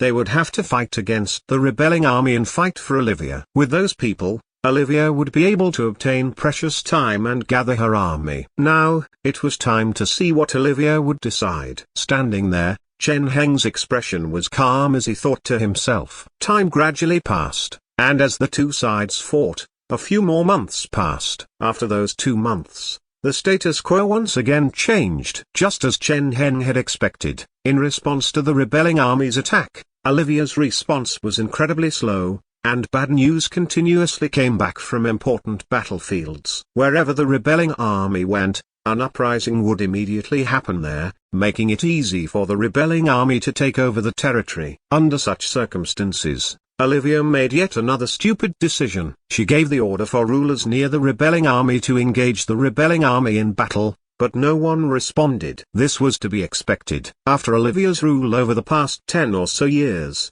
most of the rulers did not have much goodwill towards her anymore. For them to remain neutral was already quite good. They naturally would not fight on Olivia's behalf and risk their resources and lives. However, Olivia's response was extremely ferocious. Seeing that the rulers did not obey, she was infuriated and gave the order for those rulers' relatives in the Kuta royal city to all be killed. Olivia's intention was to use this to threaten rulers who disobeyed to see what the outcome of disobedience was. But the consequences were horrifying. Once this news was spread, the rulers who had remained neutral were enraged and led their armies to rebel. Soon, the rebelling army became even more powerful, causing almost all of the southern side to fall. In the blink of an eye, nearly half of the Kuta principality had disappeared from Olivia's hands. Facing this situation, Olivia once again reacted slowly, and it was said that she even coughed up blood and fell unconscious. It seemed that things really were over for her. It was spring and the weather was quite fresh and cool. Even the northern side, which was usually quite cold, had decent weather recently. Within Sword City, Chen Heng once again received news from the Kuta royal city. This time, the news did not come from his people, but from the palace. Sitting in the hall, Chen Heng silently read through the letter in his hand before putting it aside and remaining silent. What happened? Sitting nearby, looking at the silent Chen Heng, Crudo could not help but ask. Over the past 10 or so years, Crudo had inherited his family's title and become a baron. However, his relationship with Chen Heng was still just as close. In fact, he had officially expressed his loyalty to Chen Heng and had become one of Chen Heng's subordinates. This was not strange. As Chen Heng had risen up, Sword had become the star of the northern side. Many families had sent people, expressing that they were willing to follow Chen Heng. Crudo was one of them. Chapter 87, Support. More than 10 years ago, in order to expand his influence and develop his roots in the north, Chen Heng had established policies fostering friendly relations with the northern nobles. The northern noble families had large numbers, and essentially in every family, apart from the heir, the eldest son, they also had many other family members. As younger sons or people from branch families, those people did not have the right of succession, and they could only inherit small assets or receive help in other ways. With this age's rules, if they wanted to live lives like their fathers, it would be very difficult.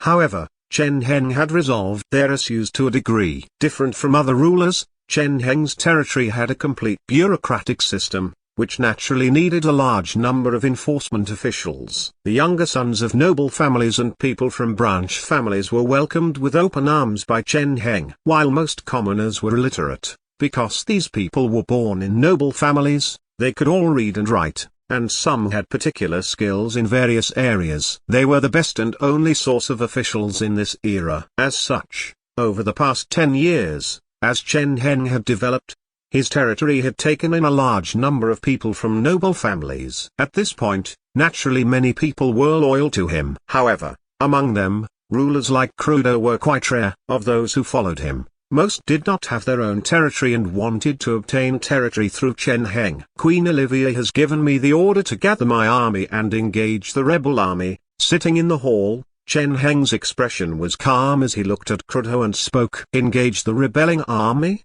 Hearing this, everyone's expressions changed. Leaving one's territory and going to an unfamiliar place to fight with the rebel army was no simple matter, and it concerned many things. There was the issue of food and crops, as well as logistics, such as where he would draw his forces from, whether or not this would leave his territory too vulnerable, and so on. Just on paper, there were already many issues. When going out to fight, there would be even more issues. This was especially so given the circumstances. Did they even want to support Olivia and fight the rebel army? Thinking to the, everyone's expressions fell and looked at Chen Heng. Right now, in the entirety of Sword, only Chen Heng could make this decision. His decision was the most important factor. Sensing everyone's gazes, Chen Heng looked up and asked, if we really did fight, how many soldiers can I send? Without affecting our defenses, we can send out around 5,000 people. Someone thought for a moment before saying, 5,000 people. Chen Heng nodded. These 5,000 people were the reserves that he had saved up over the past 10 or so years. Even though it looked decent, compared to the armies of 100,000 people, it was not much. In the end, Sword's foundation was too lacking. Back then, it had just been empty land. Even though Chen Heng had done his best to develop it over the past 10 or so years, attracting people and buying slaves, Sword's population was only in the hundreds of thousands presently. Maintaining an army of 10,000 people with a population like this was already quite decent. Moreover, they could only spare 5,000 soldiers to send out. Of course, even though this figure did not seem like much to Chen Heng, to most other rulers, it was an extremely great figure. Most rulers in this age were not very well off, and apart from some of the large families, most small noble families only had a few hundred warriors. For example, Chen Heng's father Baron Kazan only had around 300 to 400 guards. The southern side's rebel army was a great threat, but its core force had only around 10,000 people, and they were split under the command of multiple rulers. There were very few armies that were united like Chen Heng's. From how Crudo and the others saw it, the power that Chen Heng wielded was very strong, and it was the greatest in the northern side. However, from how Chen Heng saw it, these soldiers were not enough. It was not that their battle power was insufficient. In actuality, in order to develop his army's battle power,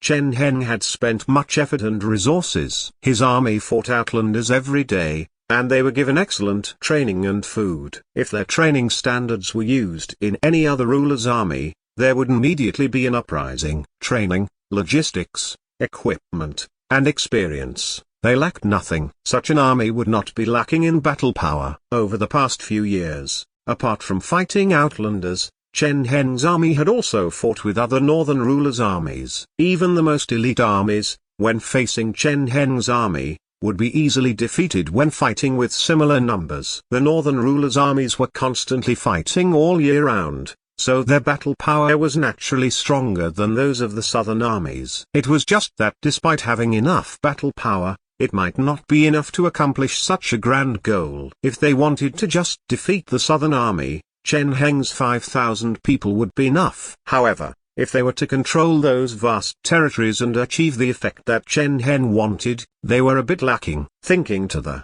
Chen Heng looked at Crudo and asked, if I ask the northern rulers to support me, how many people would they send?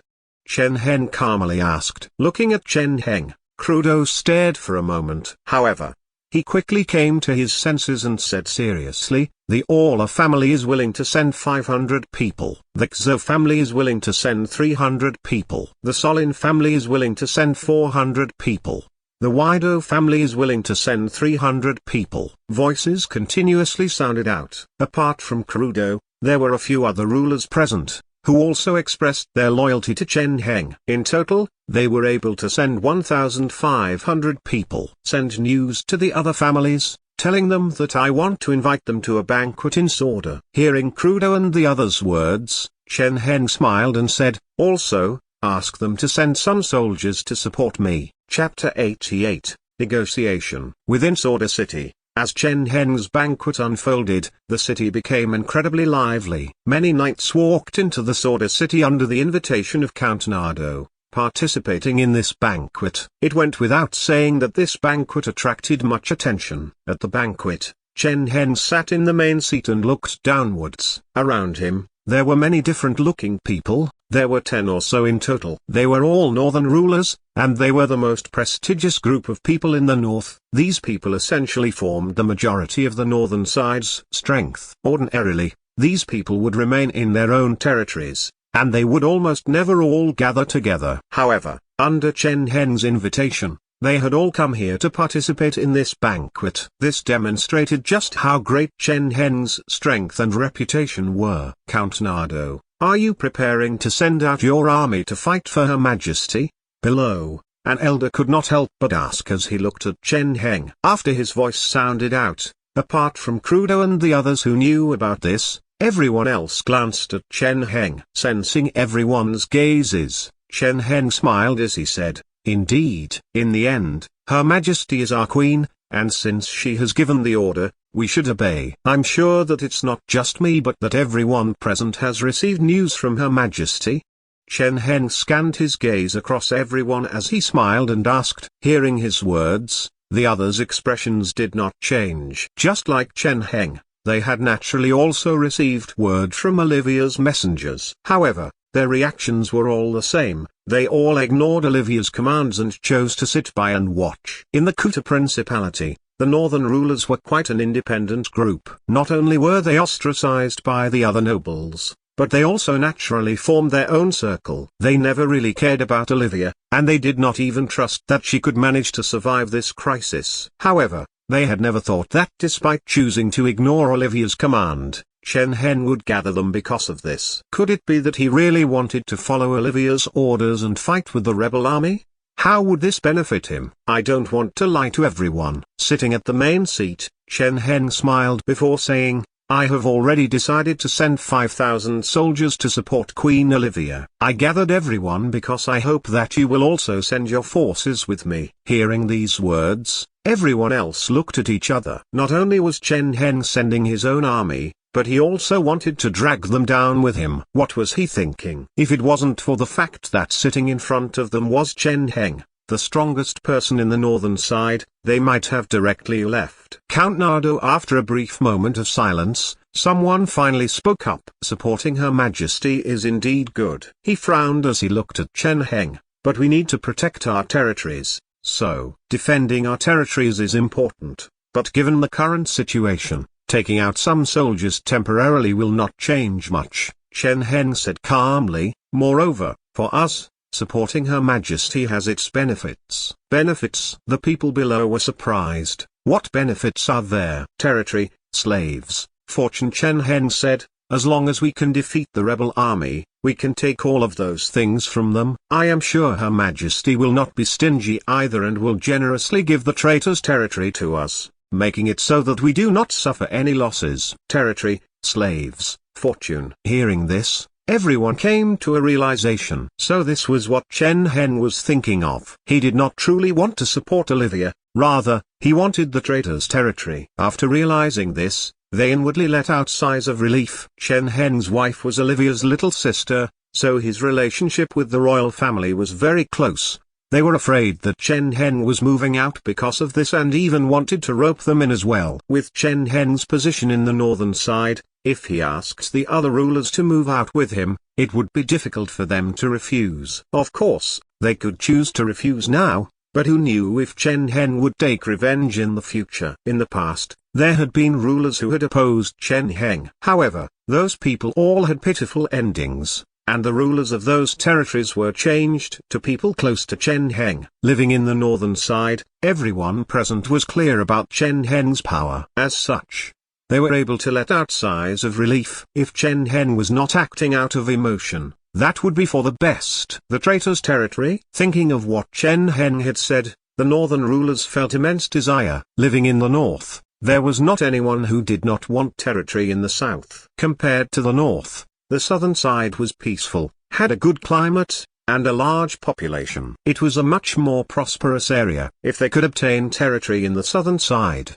That would be very tempting. Thinking to the flames of desire burned in their hearts, and their hearts began to become shaken. It was just that at that moment, someone raised a question. If it's just fighting with the rebel army, there is naturally no problem. That person frowned as he continued, but what about the logistics along the way? Indeed, hearing this, everyone came to their senses. If there were sufficient rewards, fighting with the rebel army would not be a big deal. After all, the northern rulers were used to fighting all the time. It was just that logistics were a big issue. People had to eat, and if there were not many people, it would be fine. However, for an army of thousands, or 10,000 people, just feeding them all would be a great logistical problem. Moreover, the rebel army was very far away from the northern side. Given such a long journey, if they had to provide their own resources, it was not very realistic. When that time came, they might use up much of their foundation before having fought for long. Fortunately, this was not a big problem.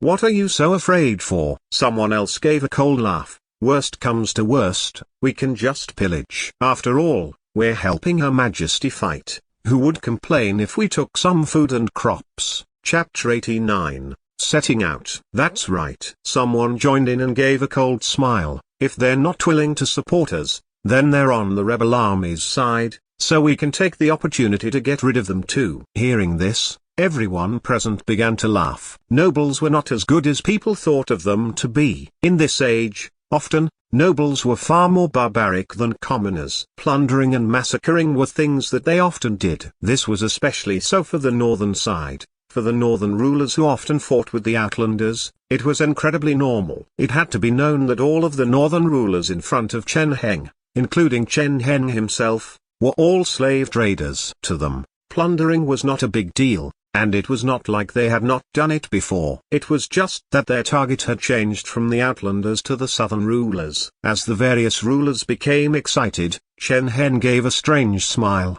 who said, "We're going to the south to fight with the rebel army." What? Everyone else felt quite confused. We're not going to fight with the rebel army? Who else was there to fight? They felt quite confused and stared at Chen Heng. Under their gazes, Chen Heng only gave a faint smile and said, "The Kuta royal city. We are Her Majesty's subordinates, so we naturally need to protect Her Majesty's safety. As such, it's only natural for us to go to the Kuta royal city." After he said this, the other rulers stared for a moment before realizing what Chen Heng was thinking. However, they did not feel resistant and instead excitedly laughed. In just a moment, the hall became filled with laughter. Chen Heng was able to easily receive support from the northern rulers.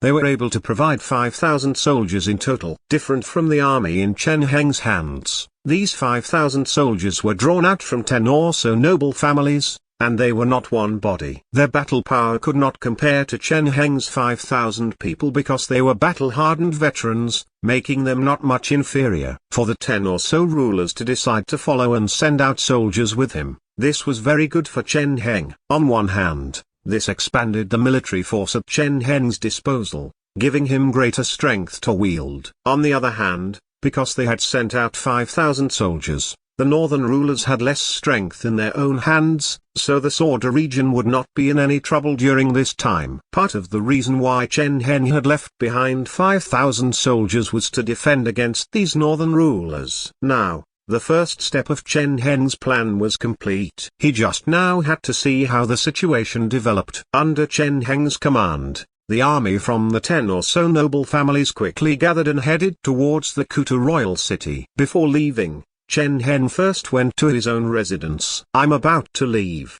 During the time I'm away, I'll leave Kurdo and Alimu to you." Chen Heng smiled and said softly, looking at Werner in front of him. Kurdo and Alimu were Chen Heng and Werner's two children. Over the years, they had grown much and were no longer small. All right, standing in front of Chen Heng, Werner wore a long dress and held the hands of the two children as she nodded seriously. After 10 years, she had greatly changed. She began to show signs of aging, and her body had become plumper. However, her relationship with Chen Heng was just as good as it had always been. Standing next to her, the two boys looked at Chen Heng with great reluctance. "Father, can I go with you?" the slightly bigger boy asked. He had golden hair and a handsome appearance, and there was a look of worry on his face. I want to stay with you." This was Chen Heng's oldest son Kurdo. He was already 12 years old and a young adult in this society. "I'm sorry, but not this time." Looking at his child, Chen Heng smiled and patted his head as he said,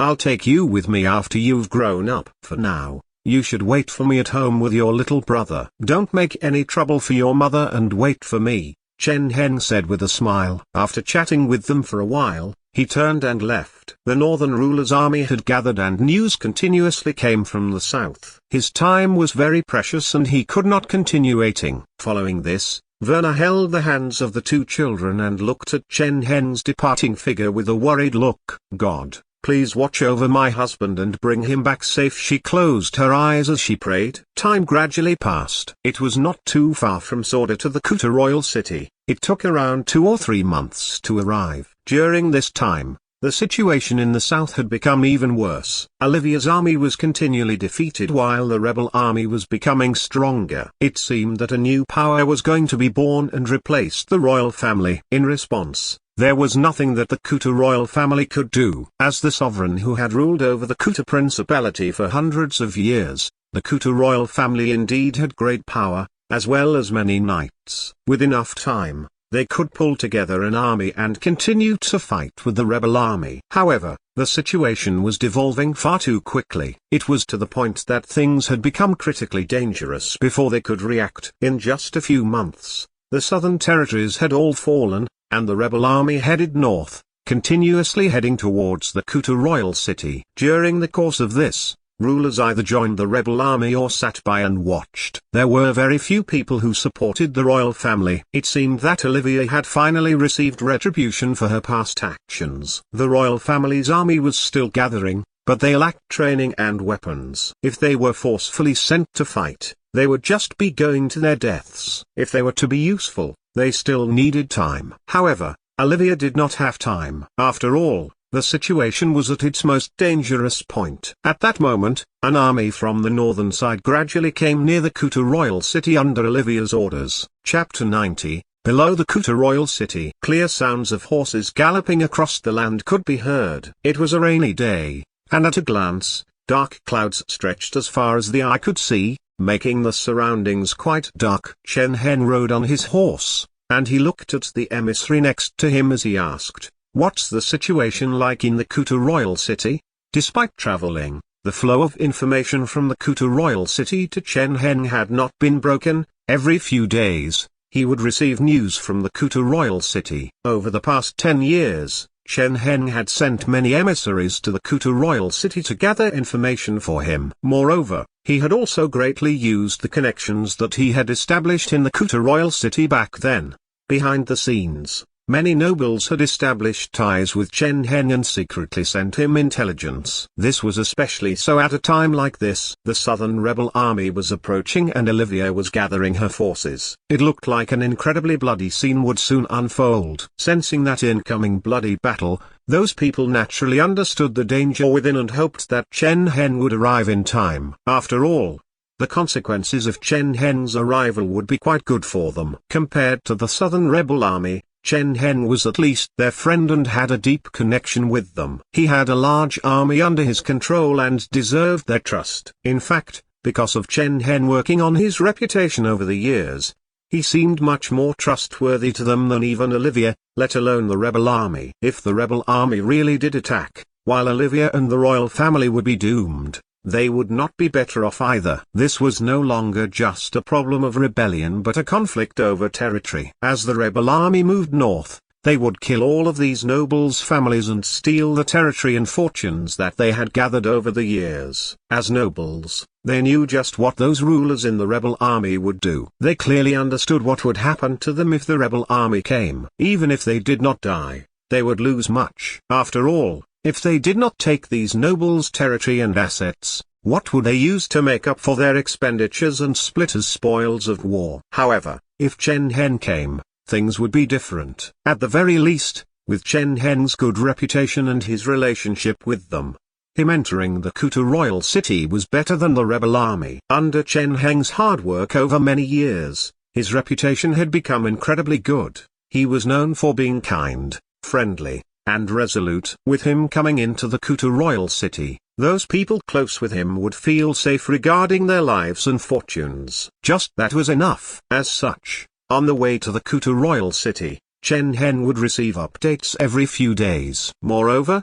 as he came closer and closer, the number of messengers also increased. As for resistance, that did not even need to be mentioned. The territories from Sorda to the Kuta royal city mostly belonged to the northern rulers and the royal family. The northern rulers were naturally no problem, and the royal family's territories did not dare to defy Chen Heng. After all, it was Olivia who had given the order for Chen Heng to reinforce her, and many people knew about this. Moreover, because Chen Heng was Werner's husband, he was also part of the royal family. Most important was the military power in his hands. His own force of 5,000 soldiers combined with the 5,000 soldiers from the various northern rulers formed an army of 10,000 people. They were not just a motley crew but elites who received regular training and had much experience. In a direct battle, it would not be a problem for them to annihilate the rebel army, let alone deal with the pitiful forces in the royal family's territories. After a few large battles, the soldiers from the royal family's territories had all been sent to fight elsewhere, so there were not many people remaining and they naturally did not dare to oppose Chen Heng. Passing through these areas,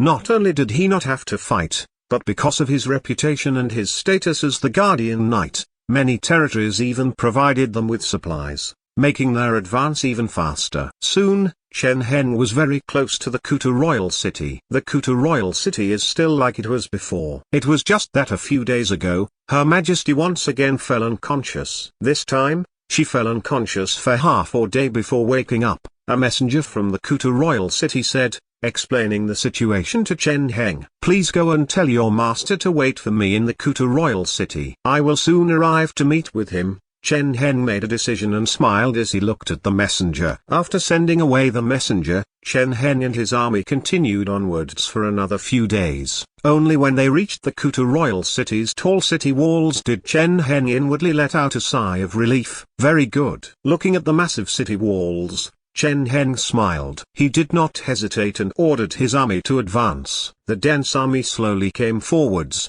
looking like a dark, endless tsunami. This scene could cause anyone to feel terror, and the atmosphere became heavy. Damn it. Standing on the city wall and looking down at the army below, an elder's face was ashen as he felt a chill in his heart. The elder was tall and well built, and he wore a full suit of armor, but he was missing his right arm. If Chen Heng was present, he would have been able to recognize this elder. It was one of Olivia's 3 knights back then, Knight Madder. "This is Count Nardo's army?" Looking at the dense army below, he shuddered. Even though he did not have the strength he used to have, he was familiar with the battlefield and could immediately tell the strength of this army. They were all elites, and he had rarely seen such a powerful army before. "Sir." Someone walked over and said to Madder, "They say that they have come under Her Majesty's orders and are asking us to open the gates." Hearing these words, Madder's expression became even more grim. Open the gates? As someone by Olivia's side, he was not just a knight who only knew how to fight, he naturally understood the consequences of opening the gates. Chapter 91, Entering the City. Sounds began to ring out from all directions. They were the sound of war drums. Hearing the sounds from all around, Madder's face became ashen. As one of Olivia's subordinates, he knew what would happen if they let in Chen Heng's army. The Kuta royal city would fall under Chen Heng's control, and he might even control the palace. Once Chen Heng controlled the Kuta royal city, it was difficult to say what he would do. But if they did not open the gates, Madder looked downwards. Outside the city walls, Chen Heng's army had formed a special formation. Standing there, it seemed like an unshakable mountain. Within them, Chen Heng's figure could be seen at the center. This was an army of 10,000 people, and not only was it made up of elite soldiers, but it had the Kuta Principality's #1 knight, who was also the guardian knight. Facing such a force, anyone would feel apprehensive. This was the case for Madder. He looked at the formation below and made preparations for the worst. Despite having gone through many large battles, as the royal city, the Kuta royal city still had many soldiers. In total, the Kuta royal city had 3,000 elite soldiers, and if they fought to the death, they would be able to stall for some time. If they could buy enough time, they could bring soldiers from other territories to support them. Mada felt very grave as he thought to himself. At that moment, cheers could be heard, and Mada began to watch Chen Heng's army move. They began to slowly flow into the Kuta royal city without any obstruction. Seeing this scene, Mada was stunned. What was going on? In the next second, his expression greatly fell and he yelled furiously, "Who opened the gates and let them in?" However, he did not receive a reply. Chen Heng's army continued to enter the Kuta royal city. Currently, Chen Heng was meeting with an old friend. Long time no see, Kelly. Riding on his horse, Chen Heng looked at the person beside him and smiled. Indeed, it has been quite a long time. Next to him, a middle-aged man rode on a horse,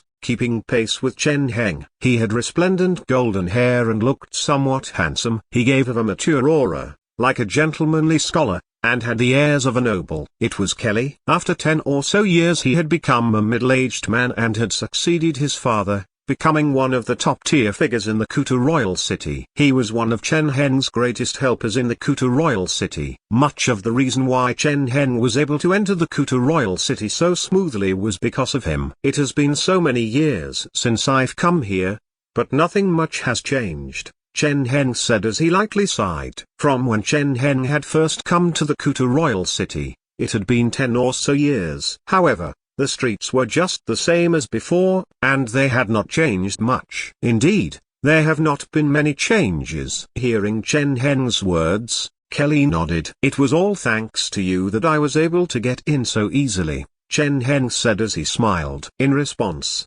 Kelly chuckled and said, "It's not a big deal. That old fellow Mada thinks that he can control this city, but he's too full of himself." Speaking to a cold smile appeared on his face. "Right now, we are the true sovereigns of this city." Chen Heng silently nodded in agreement. Things were different from the past. If it was in the past, when Olivia's power was still quite strong, she would have control of this city tightly in her grasp. However, after a few large battles, the royal family's power had been greatly drained, and her power over the city was greatly weakened. Mada seemed like he had a few thousand people under his command, but many of those soldiers belonged to other noble families, and they were just under his command for now. Moreover, those nobles had significant power too. For example, Gully not only had some of Mada's people change sides, but he also brought a few hundred of his own people to directly open the city gates to let Chen Heng in. Mada could not do anything about this at all. "What's the situation like now?" Chen Heng asked as he looked at Kelly. Through the messengers, he had a rough understanding of the situation in the Kuta royal city. However, the information he received from them definitely would not be as detailed as what he could hear from Kelly. "The situation is quite terrible for Her Majesty." Kelly naturally knew what Chen Heng wanted to know, and he nodded. "There are only 3,000 people in the city, and many of them are our people. If you want, I can go and immediately have them change sides." "Very good." Chen Heng smiled and asked, "What about Her Majesty herself?" Kelly shook his head. "Things aren't looking good. Just yesterday, Her Majesty fell unconscious and still hasn't woken up. Based on the royal physician's diagnosis, she does not have long to live. If it wasn't for this, the situation would not have become like this." He shook his head and sighed. "However, this makes things easier for us." "That's right," Chen Heng smiled. "It will be much easier for us now." "Kaylin, based on our friendship, can you give me an honest answer?" Looking at Chen Heng, Kelly asked earnestly. "What do you plan to do now?" "What do I plan to do?" Looking at Kelly and his serious expression, Chen Heng understood. It seemed that not everyone could remain calm under the present circumstances, and this was the case even for Chen Heng's old friend. Then again, it made sense. A single misstep in a situation like this could cause an entire family to perish together. It was only natural to be anxious. "It's not a big deal for me to tell you," Chen Heng smiled as he said. "First, control the Kuta royal city, followed by the palace, and those 3,000 people. And then there's the rest of you. I won't casually kill people, nor will I allow my soldiers to do as they please. However, all nobles in the city must temporarily hand over all of their weapons and equipment." Chapter 92, United Front. Hearing Chen Heng's words, Kelly instinctively frowned. "Everything?" "That's right, everything." Chen Heng nodded, not hiding what he was thinking. Kelly, I know what you're thinking. The various families' military forces are their final hopes. However, now that things have come to this, I will not allow anything unexpected to happen. Otherwise, something like what happened today might happen again. Hearing this, Kelly understood. Under the current circumstances, allowing the various families to wield power was extremely dangerous. Today, Kelly could betray Mada and help Chen Heng open the city gates, but in the future, others might do the same thing to him. Even though Chen Heng had many friends and connections, the rebel army had connections too. If they did not control the situation, what had happened today could repeat itself. I can promise to you, Chen Heng looked at Kelly and said seriously, after all of this is over and the rebel army has been pacified, the Kerma territory will be yours. The other noble families will also be rewarded. Are you serious? Hearing Chen Heng's words, Kelly's expression changed and his heart leapt. The Kerma territory was quite a famous place in the Kuta Principality. It was a prosperous area with a large population, and it was one of the royal family's core territories. For Chen Heng to be willing to give this out, it was incredibly generous. For Kelly's family, in order to obtain a territory like this, they would be willing to pay a massive price. However, there was a big problem standing before them. But the Kerma territory belongs to the royal family. Looking at Chen Heng, Kelly's expression was somewhat confused. If they defeated the rebels, the southern territories that belonged to them would naturally fall to Chen Heng. After all, the victor taking everything was a rule established since ancient times. However, the Kerma territory belonged to the royal family. As such, there was an issue in wanting to give this to someone else. If I help the royal family settle the rebellion, I'm sure I'll be able to obtain abundant rewards, right? Chen Heng smiled as he looked at Kelly. I understand. Kelly immediately guessed at Chen Heng's meaning. After this battle, no matter what the conclusion was, the royal family would become controlled by someone else. When that time came, wouldn't the victor be able to decide where the royal family's territory went? This promise by Chen Heng was no doubt an attempt to rope him into Chen Heng's side. Even though the Kerma territory currently belonged to the royal family, once it was his, it would not be that easy to take away from him. This meant that he had to completely break off from the royal family and stand on Chen Heng's side. This was quite the scheme. However, Kelly did not dislike it. If he really could receive abundant rewards, so what if he betrayed the royal family and joined Chen Heng? He trusted that others would also make similar decisions. Looking at Kelly's reaction, Chen Heng smiled and continued, it's not just you, those who are willing to help will also be rewarded. He stated many people's names, as well as the territories that they would receive. Just like Kelly, the territories that they were promised also belonged to the royal family. Selling off something that belonged to someone else did not make one's heart ache at all. That was how Chen Heng was right now. The royal family's territories were some of the most prosperous territories in the entire Kuta Principality, and they were territories that countless nobles desired. For Chen Heng to generously give these territories out, this was something that the royal family could not do. After all, if they really did so, the royal family would become much weaker. And when that time came, they would no longer have the might to rule over others. However, that was exactly what Chen Heng wanted. After this battle, even if Olivia survived, she would become much weaker. Most of her territory would be given to others, with Chen Heng taking the lion's share. Moreover, those who received territory would not just obediently give them back. When that time came, whether Olivia was willing or not, she would just be an empty shell. Of course,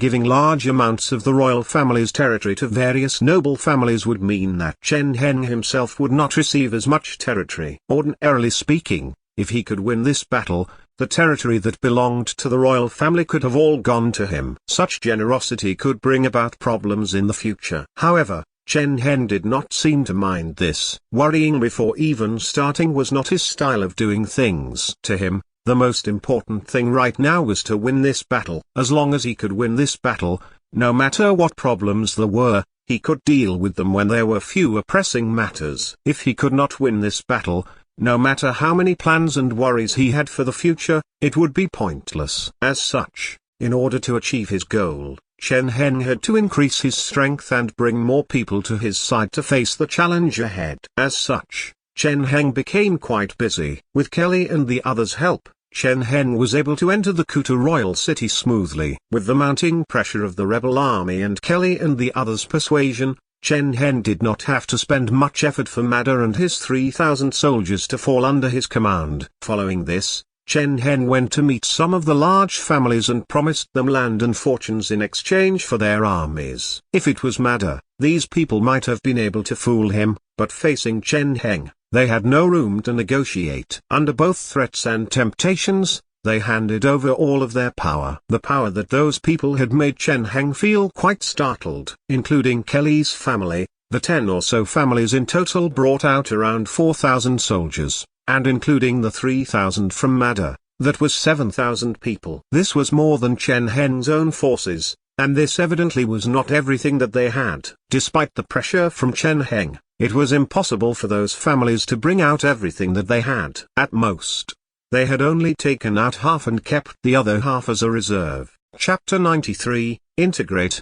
So prosperous. Within a ruined manor, fires burned all around and smoke billowed into the air. Sounds of killing and fighting sounded out, as well as some faint howls of pain. Ahead, many Blackfoot people were diligently bringing out chests, and looking at this scene, Crudo deeply breathed in. But of course, looking at Crudo, Chen Heng smiled. Different from the northern rulers, the rulers in the Kuta royal city are all top-tier families. Otherwise, they would not be able to establish themselves here. Such families as these naturally did not lack money. Now that we've destroyed 3 families in one go, I trust that the others will become more well-behaved. Looking ahead, Chen Heng's expression was somewhat cold. Even though he had come to an agreement with the majority of noble families in the Kuta royal city, it was impossible to trust all of them to cooperate. Chen Heng could endure small things, as long as they did not go too far. However, for those who did go too far,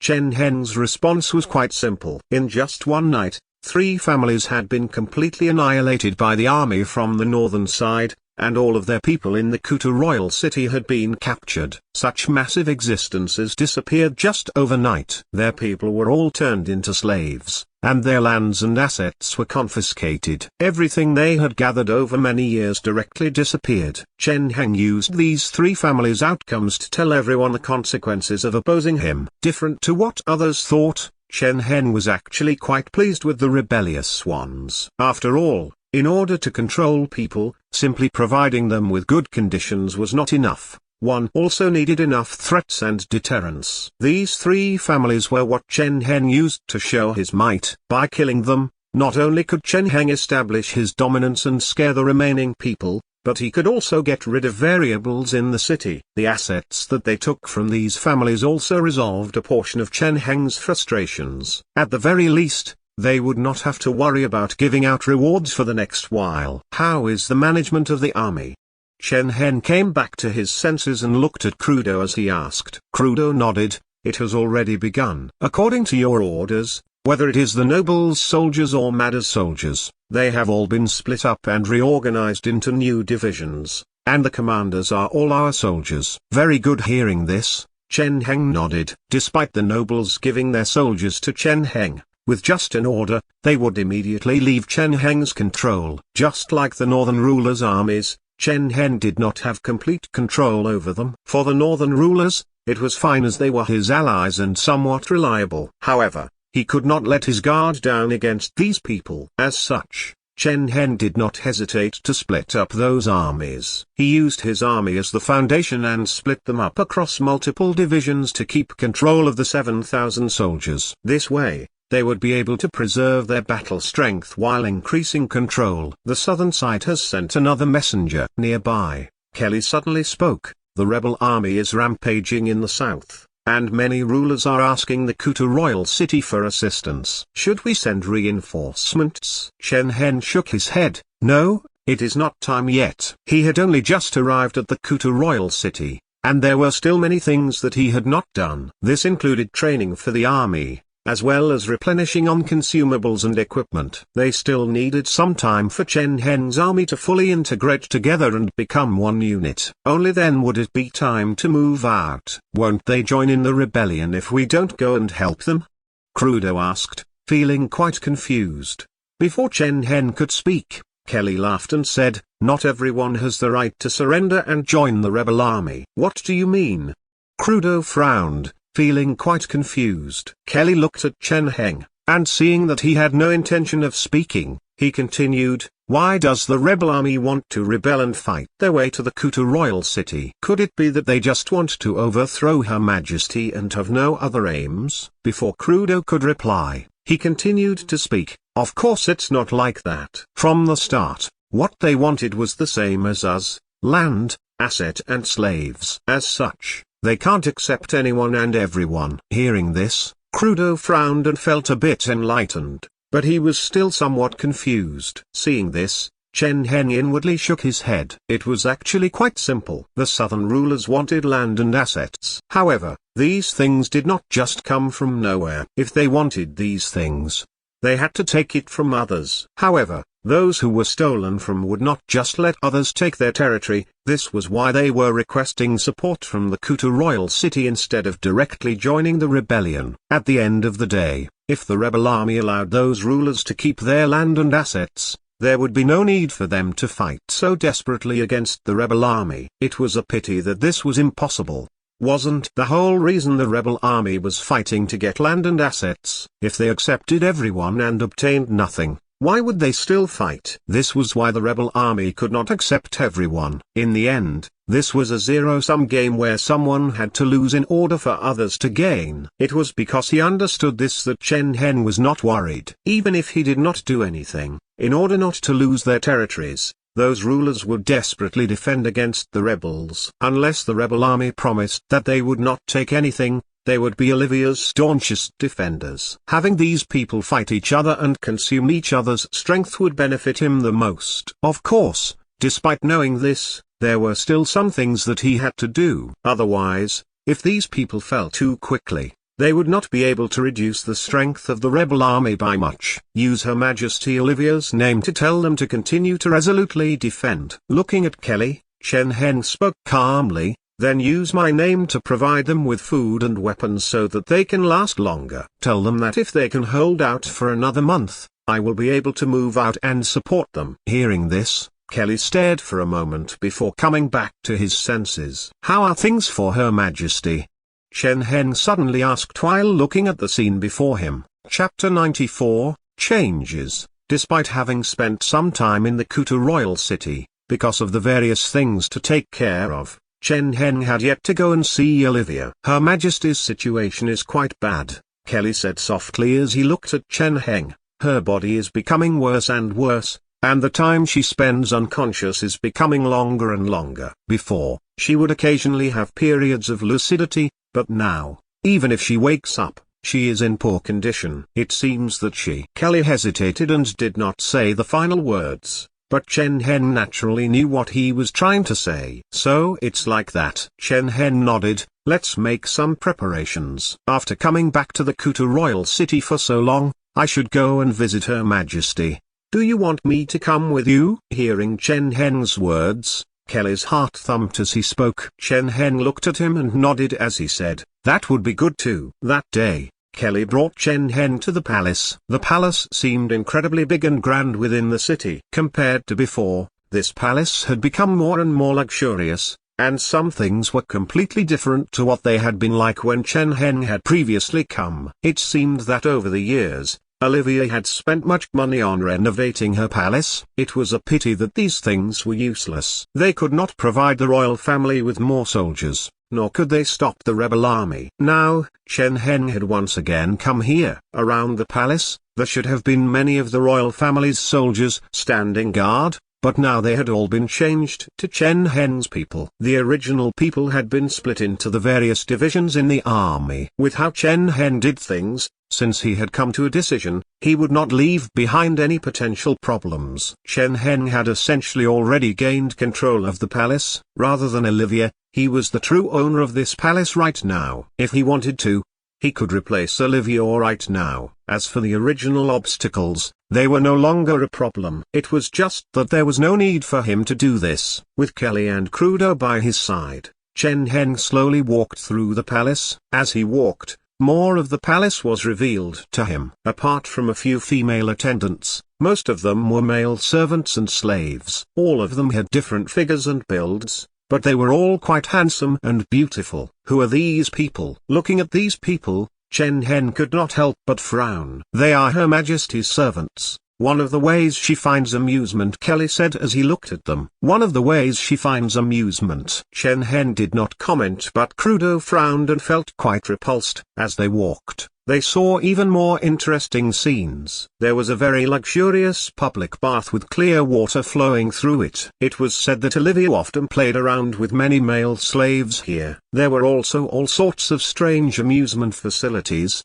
causing Chen Heng to frown. It seemed that over the past few years, Olivia had focused much on amusement. Simply put, she was quite unrestrained and extravagant. Kelly's expression did not change. For him, who was often by Olivia's side, he had become used to this. After a long walk, Chen Heng finally saw Olivia. She was wearing a white robe and lay on her bed, her body covered with the smell of medicine. Her face was very sallow and covered with wrinkles. Rather than looking like a middle-aged woman in her early 40s, she looked like a 50 or 60-year-old woman. She no longer had the splendor of her earlier years. She lay on the bed and occasionally murmured. Chen Heng had a female attendant try to wake up a few times, but there was no response. This is how Her Majesty has been the female attendant responsible for looking after Olivia said in frustration. Unless Her Majesty wakes up herself, this is how she always is. It has already reached this stage. Kelly's expression was serious as he thought of someone. The previous king had gone through the same stages. In his later years, he was confined to his bed and spent most of his time unconscious. It seemed that Olivia was following in the late king's footsteps. Chen Heng personally examined Olivia. Life energy not only could strengthen the body but could also allow one to understand the body. From Chen Heng's examination, he found that Olivia was already extremely weak and almost at her final breath. Who knew how long she would be able to last for? How many children does Her Majesty have? Chen Heng sighed before asking. Her Majesty did not get married, so she does not have any legitimate heirs, but she has a child. Kelly hesitated before saying, who is the child's father? Chen Heng asked as he frowned. A male slave in the palace, Kelly replied. An illegitimate child born with a male slave naturally would not be recognized by most nobles, nor could he succeed the throne. As such, the throne would most likely fall to someone else. Of course, this was assuming that the royal family still survived after this crisis. Let's go. Looking at Olivia, Chen Heng shook his head and walked out of the palace with the two others. After leaving the palace, they went back to their residences to do the work that they had. In the current situation, all of them were extremely busy, and did not have much free time. Just like that, time continued to pass, and the situation in the Kuta Principality continued to develop. In the south, the rebel army continued to head north. Through their victories, the rulers in their way either joined them or were either defeated by them and pillaged. Just like that, they came closer and closer to the Kuta royal city. Chapter 95, Confrontation. Under heavy rainfall, an army quickly advanced. What is the situation like in the Kuta royal city? A middle-aged man turned and asked the official standing in front of him. The middle-aged man looked quite unique. He had a narrow and long face and was not very handsome, but he gave off sinister airs, making those who looked at him shudder. He was currently calmly looking at an official in front of him. This was Landlord, the head of the Glynn family in the south. It was him who had started the Southern Rulers' Rebellion. Currently, he had become the head of the rebel army and was leading the army towards the Kuta royal city. However, he now found that after a few months, the situation in the Kuta royal city was different than what he remembered. We are not sure about the specific situation. The official in front of him looked quite frustrated. A few months ago we lost contact with the Kuta royal city. We only heard that Count Nardo headed to the Kuta royal city and took control of it. Since then, we have not been able to receive any information. Back when Chen Heng had entered the Kuta royal city, the nobles who had been in contact with Landlord all fell into Chen Heng's control. Even though they were not forcefully suppressed,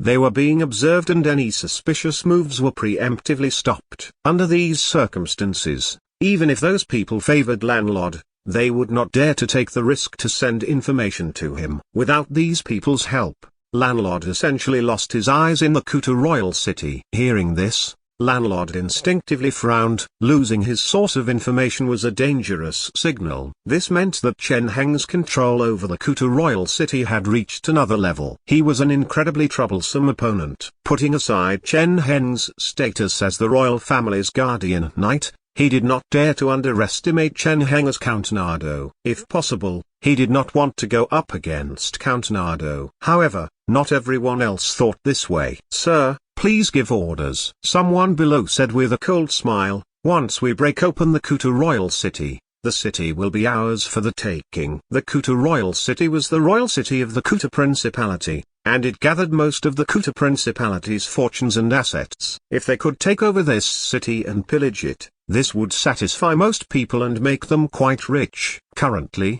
this was what most people were thinking. Before this, they had already done this many times. After all, this was the main reason why they followed Landlord in rebelling. The wealth that the Kuta royal city contained was unimaginable, and just taking a slight portion could satisfy most people. Looking at his allies, Landlord instinctively frowned but did not criticize them. He only shook his head and said calmly, "Count Nardo is not so easy to deal with. What are you so afraid of?" Someone said, "With our strength, no matter who it is, they are not a match for us." That's right. Others agreed. It had to be said that the rebel army had grown to a monstrous size by now. Adding on the slaves they had captured on the way, the rebel army now numbered 40,000 to 50,000 people. No one could compare with such a massive force. Even when the royal family was at its peak, it was not likely for them to have so many people. With such great military force, they could not help but feel confident and feel that no one was a match for them. However, Landlord felt quite troubled. Indeed, with their current military force, even Count Nardo would not be a match for them. However, if he staunchly defended the Kuta royal city, even with their forces, they might not be able to conquer the Kuta royal city. After all, he knew clearly the strength of these 50,000 people. Even though they had an absolute advantage in terms of numbers, these soldiers belonged to different rulers, who had their own ideas. If it was just a battle in the open, it would not be too bad, but if it was sieging a city, as time dragged on, it was likely for problems to arise. Moreover, just the consumption of food and resources of 50,000 people was a massive figure. If time dragged on for too long, they would fall apart before they could conquer the Kuta royal city. These were all problems. Forcefully sieging the city was not a very good choice. However, now that things had come to this, Landlord did not have much of a choice. They had spent a great deal of effort to reach the Kuta royal city, and if they just left like this, it would be quite a pity, and the various rulers would not be satisfied. The reason why the rulers had endured so much was because they desired the fortunes in the Kuta royal city. This had been a great motivation for them. As such, Landlord decided to send emissaries to the Kuta royal city to see if he could negotiate with Count Nardo. Within the Kuta royal city, after receiving the letter from Landlord, Chen Heng only chuckled. "What is it?" Seeing Chen Heng chuckle, Telly felt quite curious. "Landlord sent a letter." Chen Heng smiled as he handed the letter to Kelly. "He says that if I withdraw from the Kuta royal city, he is willing to give the entire northern side and a large portion of the royal family's territory to me." Sounds quite good. Hearing this, Kelly could not help but laugh, but it feels a bit pointless. "That's right," Chen Heng said, "the northern side is already my territory, and the royal family's territory is under my control right now as well. From this perspective, he's trying to award me what already belongs to me. It's not like he can actually take out anything," Kelly said as he shook his head. "His situation is much worse than ours. With 50,000 soldiers waiting outside, just the consumption of a single day is an astronomical figure. If he doesn't quickly resolve this, his army will most likely collapse." "That's right," Chen Heng nodded. It was because he had long since predicted this. Chen Heng had already relocated the residents near the Kuta royal city, leaving behind only empty buildings for the rebel army. Even if Landlord wanted to support his army by pillaging, there would be nothing he could do. On the other hand, while Chen Heng also needed to maintain his forces, he had fewer soldiers than Landlord, and he was the one occupying the Kuta royal city. He had access to all of the food and resources in the city. Even though his circumstances were also difficult, there would be no problems in a short period of time. However, landlord was not so lucky. How should we reply? Kelly asked as he looked at Chen Heng. Use Her Majesty's name to rebuke his rebellious behavior and order him to leave the Kuta royal city and return to his own territory. Chapter 96, Sieging and Training. And then? Kelly asked, and then Chen Heng smiled. It's naturally time to prepare to fight. Landlord definitely would not give up just because of this order. No matter if it was his circumstances or his ambition, they would not allow him to. As such, Chen Heng's response was destined to be useless. However, now that things had come to this, Chen Heng did not actually hope for landlord to leave. It had not been easy to gather the enemy forces here, and if he did not find an opportunity to get rid of them, it would be quite a pity. This was an extremely good chance. If it was any other situation, even if Chen Heng could defeat his enemy, wanting to completely destroy their forces would not be so easy. It would take much time and effort. Now, the enemy had sent most of their forces right to him. Thinking to here, Chen Heng could not help but laugh. However, it was not yet time. Despite having a good grasp on victory, if they could whittle down the enemy's strength before fighting, it would increase their chances of victory. As such, Chen Heng began to give orders. Give the order for the city gates to be closed. From now on, no one is to be allowed in or out. Also, make preparations to defend the city. Chen Heng looked at Kelly as he said calmly, from now onwards, we will be focusing our efforts on defending against a siege. Hearing this command, Kelly smiled and felt much admiration towards Chen Heng. As one of Chen Heng's confidants, he clearly knew the strength that Chen Heng wielded. He commanded an army of nearly 20,000 people, and most of them were elites who regularly fought with outlanders. They were not soldiers the rebel army could rival. Moreover, Chen Heng was the royal family's guardian knight. If they really fought, even though the rebel army had the numerical advantage, they most likely still would not be a match for Chen Heng. Despite having the advantage, Chen Heng did not become arrogant, and he instead became incredibly wary, wanting to whittle down the enemy's strength before fighting the decisive battle. Just this calmness and cautiousness despite having the advantage was not something that ordinary people could have. As expected from the Kuta Principality's #1 knight,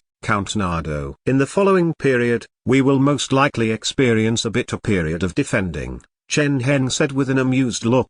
That's right. Hearing Chen Heng's words, Kelly also gave an amused smile. Time gradually passed. Landlord was not surprised at all that he was rejected by Chen Heng. In actuality, given the circumstances, if Chen Heng accepted his terms, he would be incredibly shocked. After being refused by Chen Heng, he began to organize his army to prepare to siege the city. The two sides entered into a period of sieging and defending. What surprised landlord was that in response to his attack, Chen Heng did not show much military power. There were many times that the soldiers on the city walls almost fell, and it looked like the rebel army would be able to take the walls. There were even many times that landlord's knights had rushed up the city walls, but in the end, they were repelled by the knights led by Crudo. It seemed that the Kuta royal city's defense was not as powerful as he had thought. In response, landlord felt a bit suspicious, but he also somewhat delighted. He guessed that perhaps Count Nardo had left the north too hurriedly and did not have enough time to bring too many soldiers. After all, in order to quickly reach the Kuta royal city, Count Nardo would have had to travel lightly and advance as quickly as possible. Maybe this was why the Kuta royal city's defenses were not very strong. Of course, it was possible that Count Nardo did not have that much military strength to begin with. With this age's communication technology, landlord, who was situated in the south, had no idea just how many soldiers Chen Heng had. Moreover, the northern side was the first line of defense against the outlanders, and recently, the outlanders had once again appeared, harassing the northern side and tying up their forces. All kinds of possibilities appeared in landlord and the other rulers' minds. Without a doubt, this gave them great motivation and encouraged them to siege even harder, hoping to break through the city and take Olivia and Count Nardo captive. At that moment, Many of the nobles who had originally been in contact with landlord sent messengers that Count Nardo had only brought 2,000 people with him. However, he had taken important members of the various families as hostages to force the various families to help him defend the Kuta royal city. The Kuta royal city did not have much strength left and Count Nardo was at his wits' end. Hearing this, landlord and the others felt delighted. The information that they had received confirmed what they had guessed from what they had seen during the sieges. It was possible that the Kuta royal city really was quite empty, and if they put in some more effort, they would be able to break it open. When that time came, the Kuta Principality's #1 knight would only be able to weep in front of their army. This information made landlord, who had been hesitating, completely resolved to conquer the city. At that moment, another piece of information came, making him feel even more determined to quickly take the Kuta royal city. One of the nobles had sent a messenger, telling them some information about Count Nardo. The noble claimed that Count Nardo was sending for reinforcements from the north. After 3 months, another 7,000 soldiers would arrive at the Kuta royal city. If they did not hurry now and take down the Kuta royal city, they would not have an opportunity in the future. Landlord was a bit suspicious of this information, but he still began to act faster. By now, the city walls were dyed red with blood. It was currently noon and the golden sun hung high in the sky. Outside the city walls, the sounds of killing and fighting continuously sounded out. The battle is quite intense. Chen Heng walked on the city walls as he smiled. Looks like they've taken the bait. Next to him, Kelly laughed. First showing our weakness to make the enemy think that we are inferior before sending information to the enemy and enticing them to continue to attack. Sir, you are without a doubt the Kuta Principality's #1 commander, he said with much respect. Over the past month or so, he had seen everything that Chen Heng had been doing. Facing the rebel army, even though he had the advantage, he did not recklessly choose to go out and fight, and he instead chose to defend using the city walls, reducing the other side's strength. Over the past month, not only had they greatly weakened the enemy's forces, but they had also been able to train their newly formed divisions. This strategy had achieved many effects. Chapter 97, Final Battle. Landlord is an intelligent person. Looking at Kelly, Chen Heng only smiled and said, if we were in an open battlefield, he might discover that something was off. Even now, he might sense that something is wrong, but there is nothing he can do about it. His allies have bound his hands and feet, and even if he has other thoughts, he will not be able to leave. Of course, even if he leaves, the situation will not be that much different. Speaking to the, Chen Heng could not help but laugh. Different to what the other side thought, from the beginning of the battle, Chen Heng had been the active, not passive, one. Not only was his battle power superior to that of the other side, but he knew everything about the other side clearly. However, landlord knew almost nothing about the situation in the Kuta royal city. For this day, Chen Heng had already begun planning 10 or so years ago. There was a massive disparity between the two sides in strength, intelligence, and preparation. It was evident what the outcome would be. It could be said that from the moment that the enemy led their army on the Kuta royal city, the conclusion was already set. Dragging things on like this not only reduced the losses Chen Heng would have to suffer but also increased his chances of success. Tell Crudo to make preparations. Looking down at the fighting below, Chen Heng said calmly, gather the army and go out to fight in 3 days. Should we not wait longer? Kelly asked. From how he saw it, they could still whittle down the rebel army's strength for a while. When the other side could not go on any longer and was preparing to retreat, that would be the best time to attack. If we wait until the most opportune time, it will be easy for things to go wrong. Looking at Kelly, Chen Heng shook his head and said, after fighting for so long, the other side has become very tired. It is not just landlord. The other rulers are most likely thinking about leaving as well. If we continue on like this, who knows what could happen? Chen Heng turned as he said, if they really did wait until the other side began to retreat, even if the other side was weakened, they would still expect to be attacked as they retreated. Even if the situation did not change, some people would be able to escape, which was not what Chen Heng wanted. Chen Heng's goal from the start had been very clear, which was to completely destroy this army and annihilate the other side's forces. Kelly did not reply and only nodded as he thought to himself. 3 days passed in the blink of an eye. 3 days later, it was quite clear and bright. It was very good weather. Ordinarily, people would go out at a time like this and travel and play. However, there was a completely different scene today. The outside of the Kuta royal city had become a slaughterhouse. Large numbers of corpses were piled below the city walls, and below, many warriors madly rushed up, wanting to rush onto the city walls and fight with the enemies. However, no matter how they charged, the outcome was the same. Even though some were able to reach the top of the city walls, in the end, they were repelled. It's still like this. Looking at this scene, landlord's expression was serious and he inwardly gave a heavy sigh. In the past 1 month or so, this scene had constantly been replayed every day. The forces on the city walls were indeed quite weak, but as they besieged the city every day, they were also becoming weaker. Moreover, this city seemed incredibly resilient, and they simply could not break through it. Should we retreat?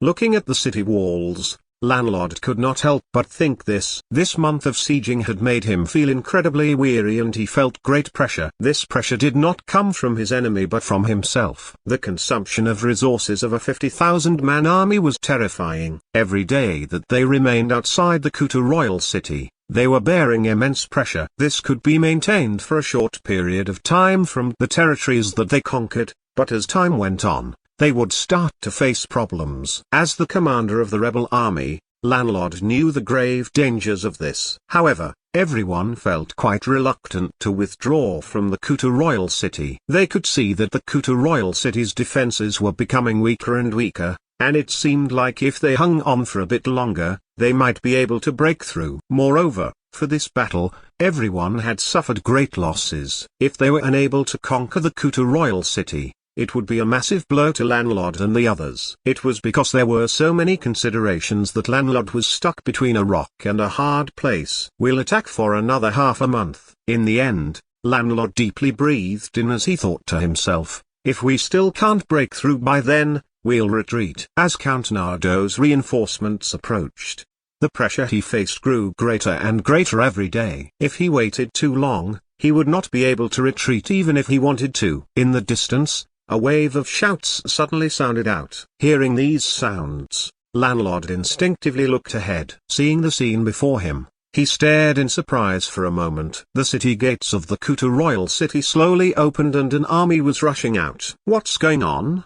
Seeing this, landlord was stunned and could not understand it. They were sieging the city, but the defending army had run out by themselves. What did they want? Landlord thought that something had happened in the city. Perhaps the nobles being controlled by Count Nardo had risen up against him and had opened the city gates. Alternatively, perhaps Count Nardo could not take it anymore and was preparing to surrender. However, the army's actions made him second-guess what he had just thought. As the army came out, they began to pick up momentum. Seeing this, it did not seem like they were coming out to surrender. A wave of cries sounded out. In just a moment, a hole had been ripped open in landlord's army. Moreover, there were even more soldiers madly rushing out of the city gates. They're counterattacking. At that moment, landlord finally realized what was going on. It was just that it did not matter anymore that he had realized.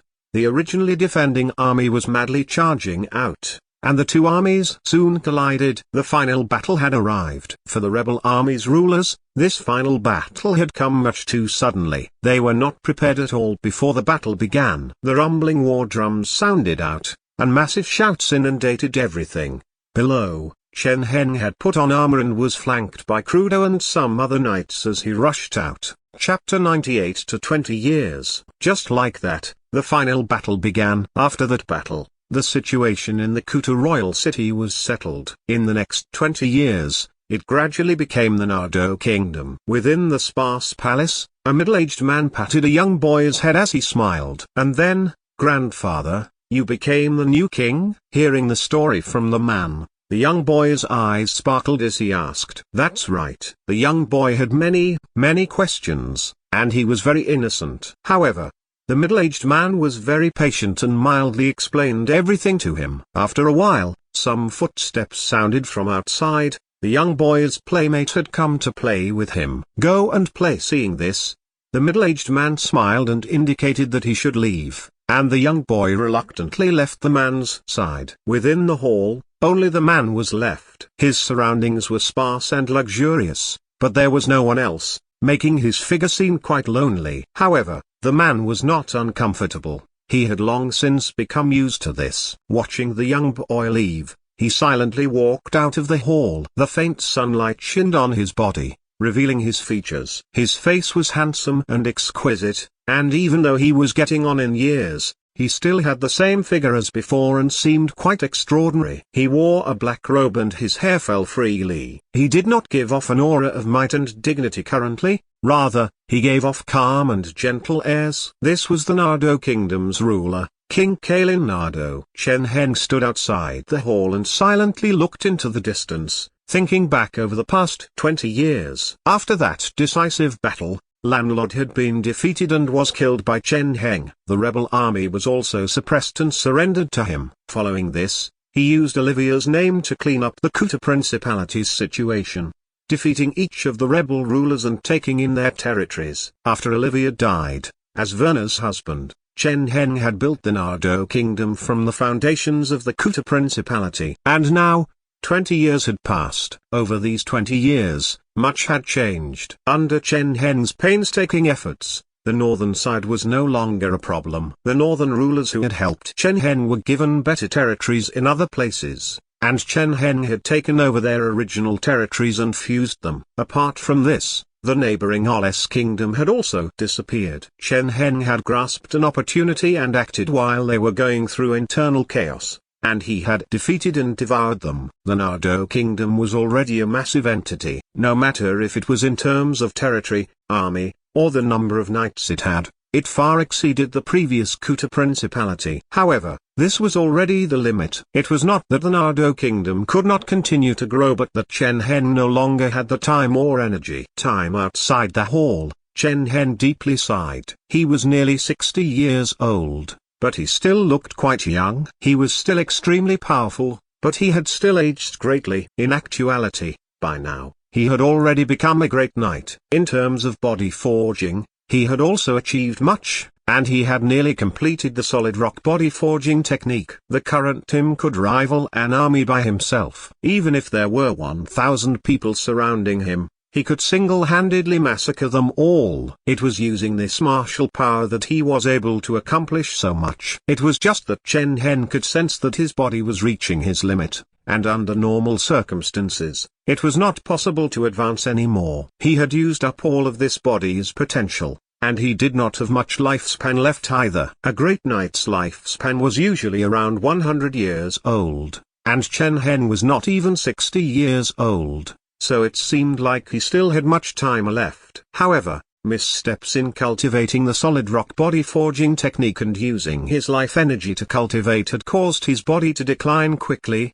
and his lifespan was much shorter than other great knights. Based on Chen Heng's own estimates, if things went on like this, he would only be able to last for another few years. However, he did not mind and only smiled as he turned and left. Following this, Chen Heng came to another hall. Within that hall, an elderly woman was silently lying on a large bed. She wore a black dress and looked incredibly aged, like a 70 or 80-year-old woman. "Werner, I've come to see you." Looking at the woman, Chen Heng smiled and sat down. The elderly woman seemed to react to his arrival. Her hand twitched, but she did not open her eyes. This elderly woman was Werner. A few years ago, Werner had developed the same symptoms as her older sister and father had, and she would often fall unconscious. It was all right at first, but it became more and more severe, until now, when she could no longer wake up. In actuality, if Chen Heng had not been giving her his life energy all this time, she might have passed away since long ago. Despite this, this was still her limit. Apart from some slight reaction when Chen Heng came, she did not react at all to other people. Soon, she would most likely leave Chen Heng forever. Chen Heng deeply breathed in and looked at Werner with a complicated gaze that contained both cherishing and apologetic feelings. The scene from back then played in his mind. Back then, Werner had been very young and was ignorant towards the things of the future. Now, she had become this elderly and was in such a condition. "I'm sorry." After staring in silence for a while, Chen Heng smiled and said, "Based on how things are going, Werner, you will probably leave before me. However, don't worry, I will leave soon too. I don't know if this world has a god of the afterlife, but even if there is, I most likely will not be able to see you again." Chen Heng sat there and softly spoke much. On the bed, Werner silently lay with her eyes tightly shut. She just slightly moved a bit now and then, as if she was listening. Everything was calm and quiet. After a while, footsteps sounded from outside. "Father," a voice sounded from outside, sounding low and dignified. A tall man walked in dressed in silver armor, looking incredibly mighty and valiant. If one looked closely, they would find that his appearance looked somewhat similar to Chen Heng's. This was Kurdo, Chen Heng and Werner's eldest son, as well as his successor. "What did you summon me for, father?" Kurdo asked as he looked at Chen Heng. Chapter 99, Traveling. Chen Heng turned and looked at Kurdo.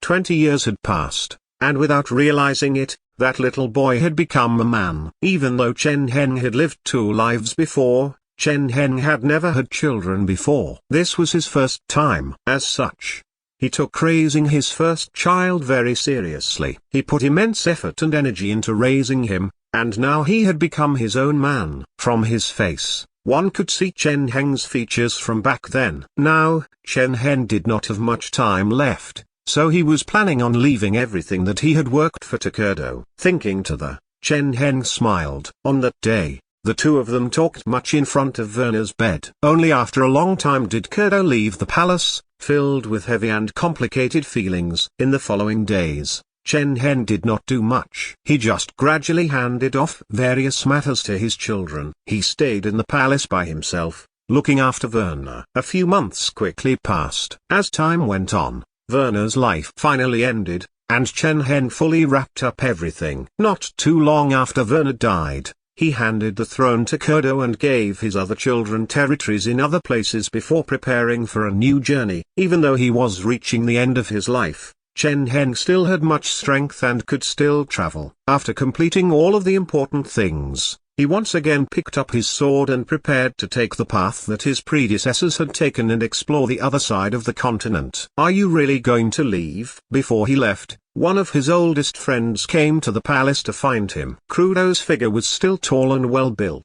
Even though he was nearly 60 years old like Chen Heng, his body was still very strong. However, just like Chen Heng, his life was coming to an end. After many years of fighting and using life energy, his life force had been quickly drained. Even though he was a knight, his lifespan was not as long as an ordinary person. Chen Heng had given him territory in the southern side and a very high position, hoping that he could enjoy himself in a peaceful life and that he would no longer have to work so hard. However, Kurdo had not lazed around over the past few years. Even now, he was very strong and could rival young knights. "Long ago, I wanted to leave and follow the path that Mr. Koripo took." Seeing the scenery far away, looking at his old friend, Chen Heng smiled and said, "It was just that in the past, I was bound by many things. However, now, I'm essentially a dead person. I can finally happily put everything aside and do what I want to do." After Chen Heng had taken over the Kuta Principality many years ago,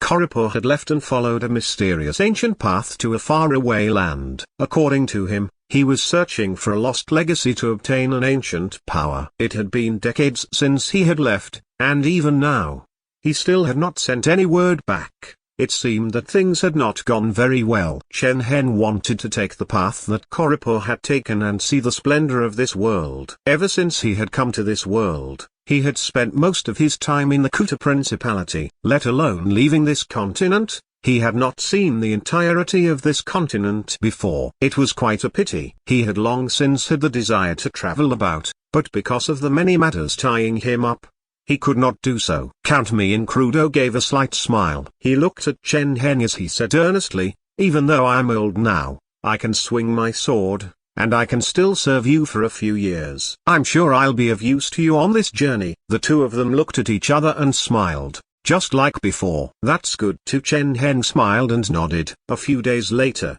he set out, with Crudo by his side. They set out from the Nardo Kingdom and traveled around to various places in the Nardo Kingdom to see the results of his efforts over the years. Objectively speaking, Chen Heng had achieved much over the past few decades. He had successfully united the Kuta Principality's territories together. Before, they had been quite split up. The rulers who had large amounts of territory were sent to the borders, reducing the burden on the Nardo Kingdom. The population had greatly grown over the years, and the political regime was quite stable. Even though it was impossible to put an end to some crimes and cultural practices, it was still much better than before. As Chen Heng and Crudo traveled through these places, seeing these results, they could not help but smile.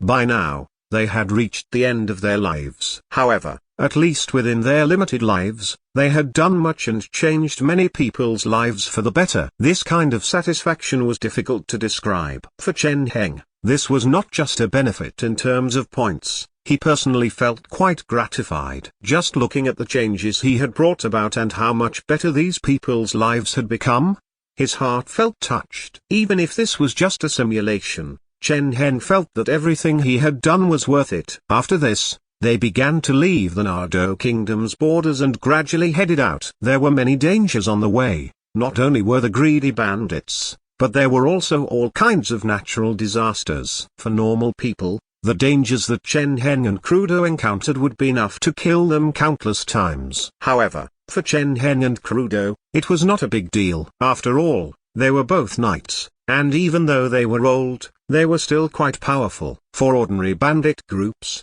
Chen Heng did not even have to act, just Crudo alone could annihilate them. They continued onwards and passed through many places. On the 5th year of their travels, Crudo could not go on anymore and departed first. He had died in battle. Within a mysterious historical remnant, the two of them had encountered some mysterious guards who seemed to be left behind by the owner of the historical remnant. They were very powerful, and in order to protect Chen Heng, Crudo had stimulated his life seed and died fighting. Chen Heng was also left with countless injuries. He had also stimulated his life seed, and even though he had survived, he was on his last breath. He knew his condition clearly. After leaving his life ignition status, he would depart from this world soon. Fortunately, before he used up all of his strength, he had been able to kill those guards. Chapter 100. Historical Remnant and Sorcerer. Am I going to die under the massive historical remnant? Chen Heng pressed his hand against his chest and thought to himself. He was in a terrible state. Using life ignition was incredibly bad for his body. Even if he was at his peak, it would greatly damage his body and cause him to fall into a bad state. Chen Heng could feel his energy dissipating and his body gradually weakening. He was going to die soon. Crudo, looks like our journey ends here. He turned around with great difficulty and gave a bitter smile. Not too far away, Crudo's corpse was silently laying on the ground, completely lifeless. Chen Heng sighed, but he was not too sad. After all, everyone died sooner or later. For a knight like Crudo, dying in battle was better than dying slowly on a bed. He was confident that Crudo would be quite satisfied with his end. However, now Chen Heng forced his eyes open and used his remaining strength to stagger forwards. The historical remnant in front of him was very strange and was hidden in a secretive and dangerous location. There were ancient legends that this historical remnant was left behind by a sorcerer who had a mysterious power. All who entered did not come out alive. After Chen Heng and Crudo had entered, they discovered the guards here. They looked like puppet-like creatures. These puppets were incredibly powerful, and each one of them could rival a knight. The most powerful among them was close to even the strength of a great knight. Killing these puppets used up almost all of Chen Heng's strength. After this battle, even if nothing else happened, he would die just like Crudo. However, before that, he still had some things to do. Sorcerer Chen Heng walked with great difficulty as he muttered, "Let me see what the so-called sorcerers are like." Despite being a great knight, Chen Heng never forgot the name of this world. This world was called the Sorcerer World. Just from the name of this world, it seemed like the mainstream of this world were sorcerers. This was why Chen Heng had headed here when he heard that this historical remnant was related to sorcerers. After 3 simulations,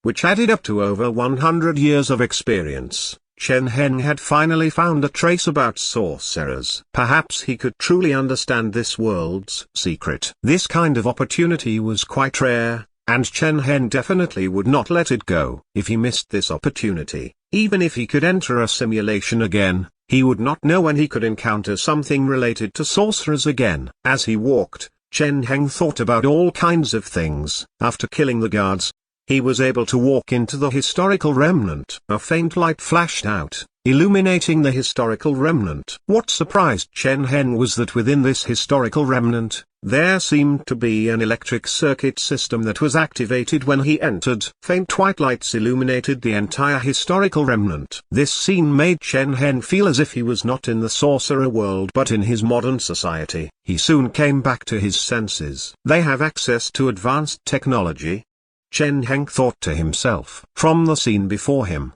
the owner of this historical remnant evidently grasped much more advanced technology than outside. From this, Chen Heng guessed that the sorcerers were much more advanced and powerful than the humans of this continent. As he thought to himself, Chen Heng continued onwards. On the way, he was incredibly wary and careful. His status was very bad, and let alone those puppets from before, even some ordinary warriors could kill him. Of course, at this point, he did not care about life or death that much anymore. It was just that before he died, he hoped to be able to gain something more. It had been quite difficult for him to come to this historical remnant, and he did not want to die before he obtained anything. As such, he was very cautious on the way, looking out for any traps. Fortunately, it seemed that this historical remnant's only danger were the guards outside.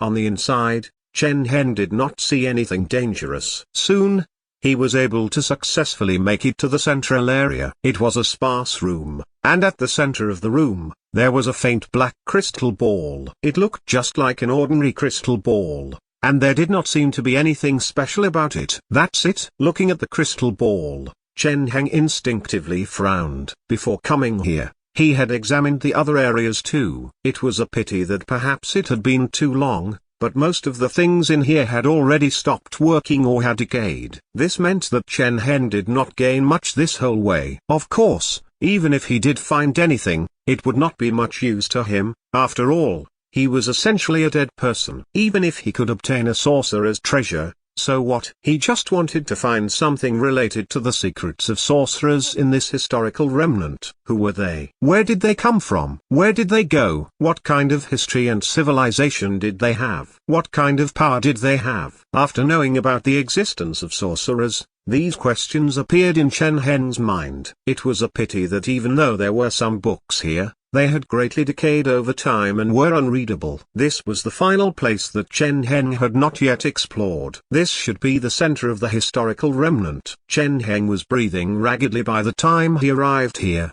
If there is anything important, it should be here. Chen Heng thought to himself and continuously coughed a few times. An unprecedented feeling of weakness and strengthlessness eclipsed his body. After coming to this world and becoming a knight, he had never felt so weak before. Immense pain and feelings of weakness racked his body, making him feel incredibly uncomfortable. If it was not for his incredibly strong willpower, he might have fallen already. He slowly walked forwards to that crystal ball. Standing there, he hesitated for a moment before picking up the crystal ball. What surprised Chen Heng was that the moment he picked up the crystal ball, a unique feeling rose up. It was like coming into contact with electricity, accompanied by violent pain.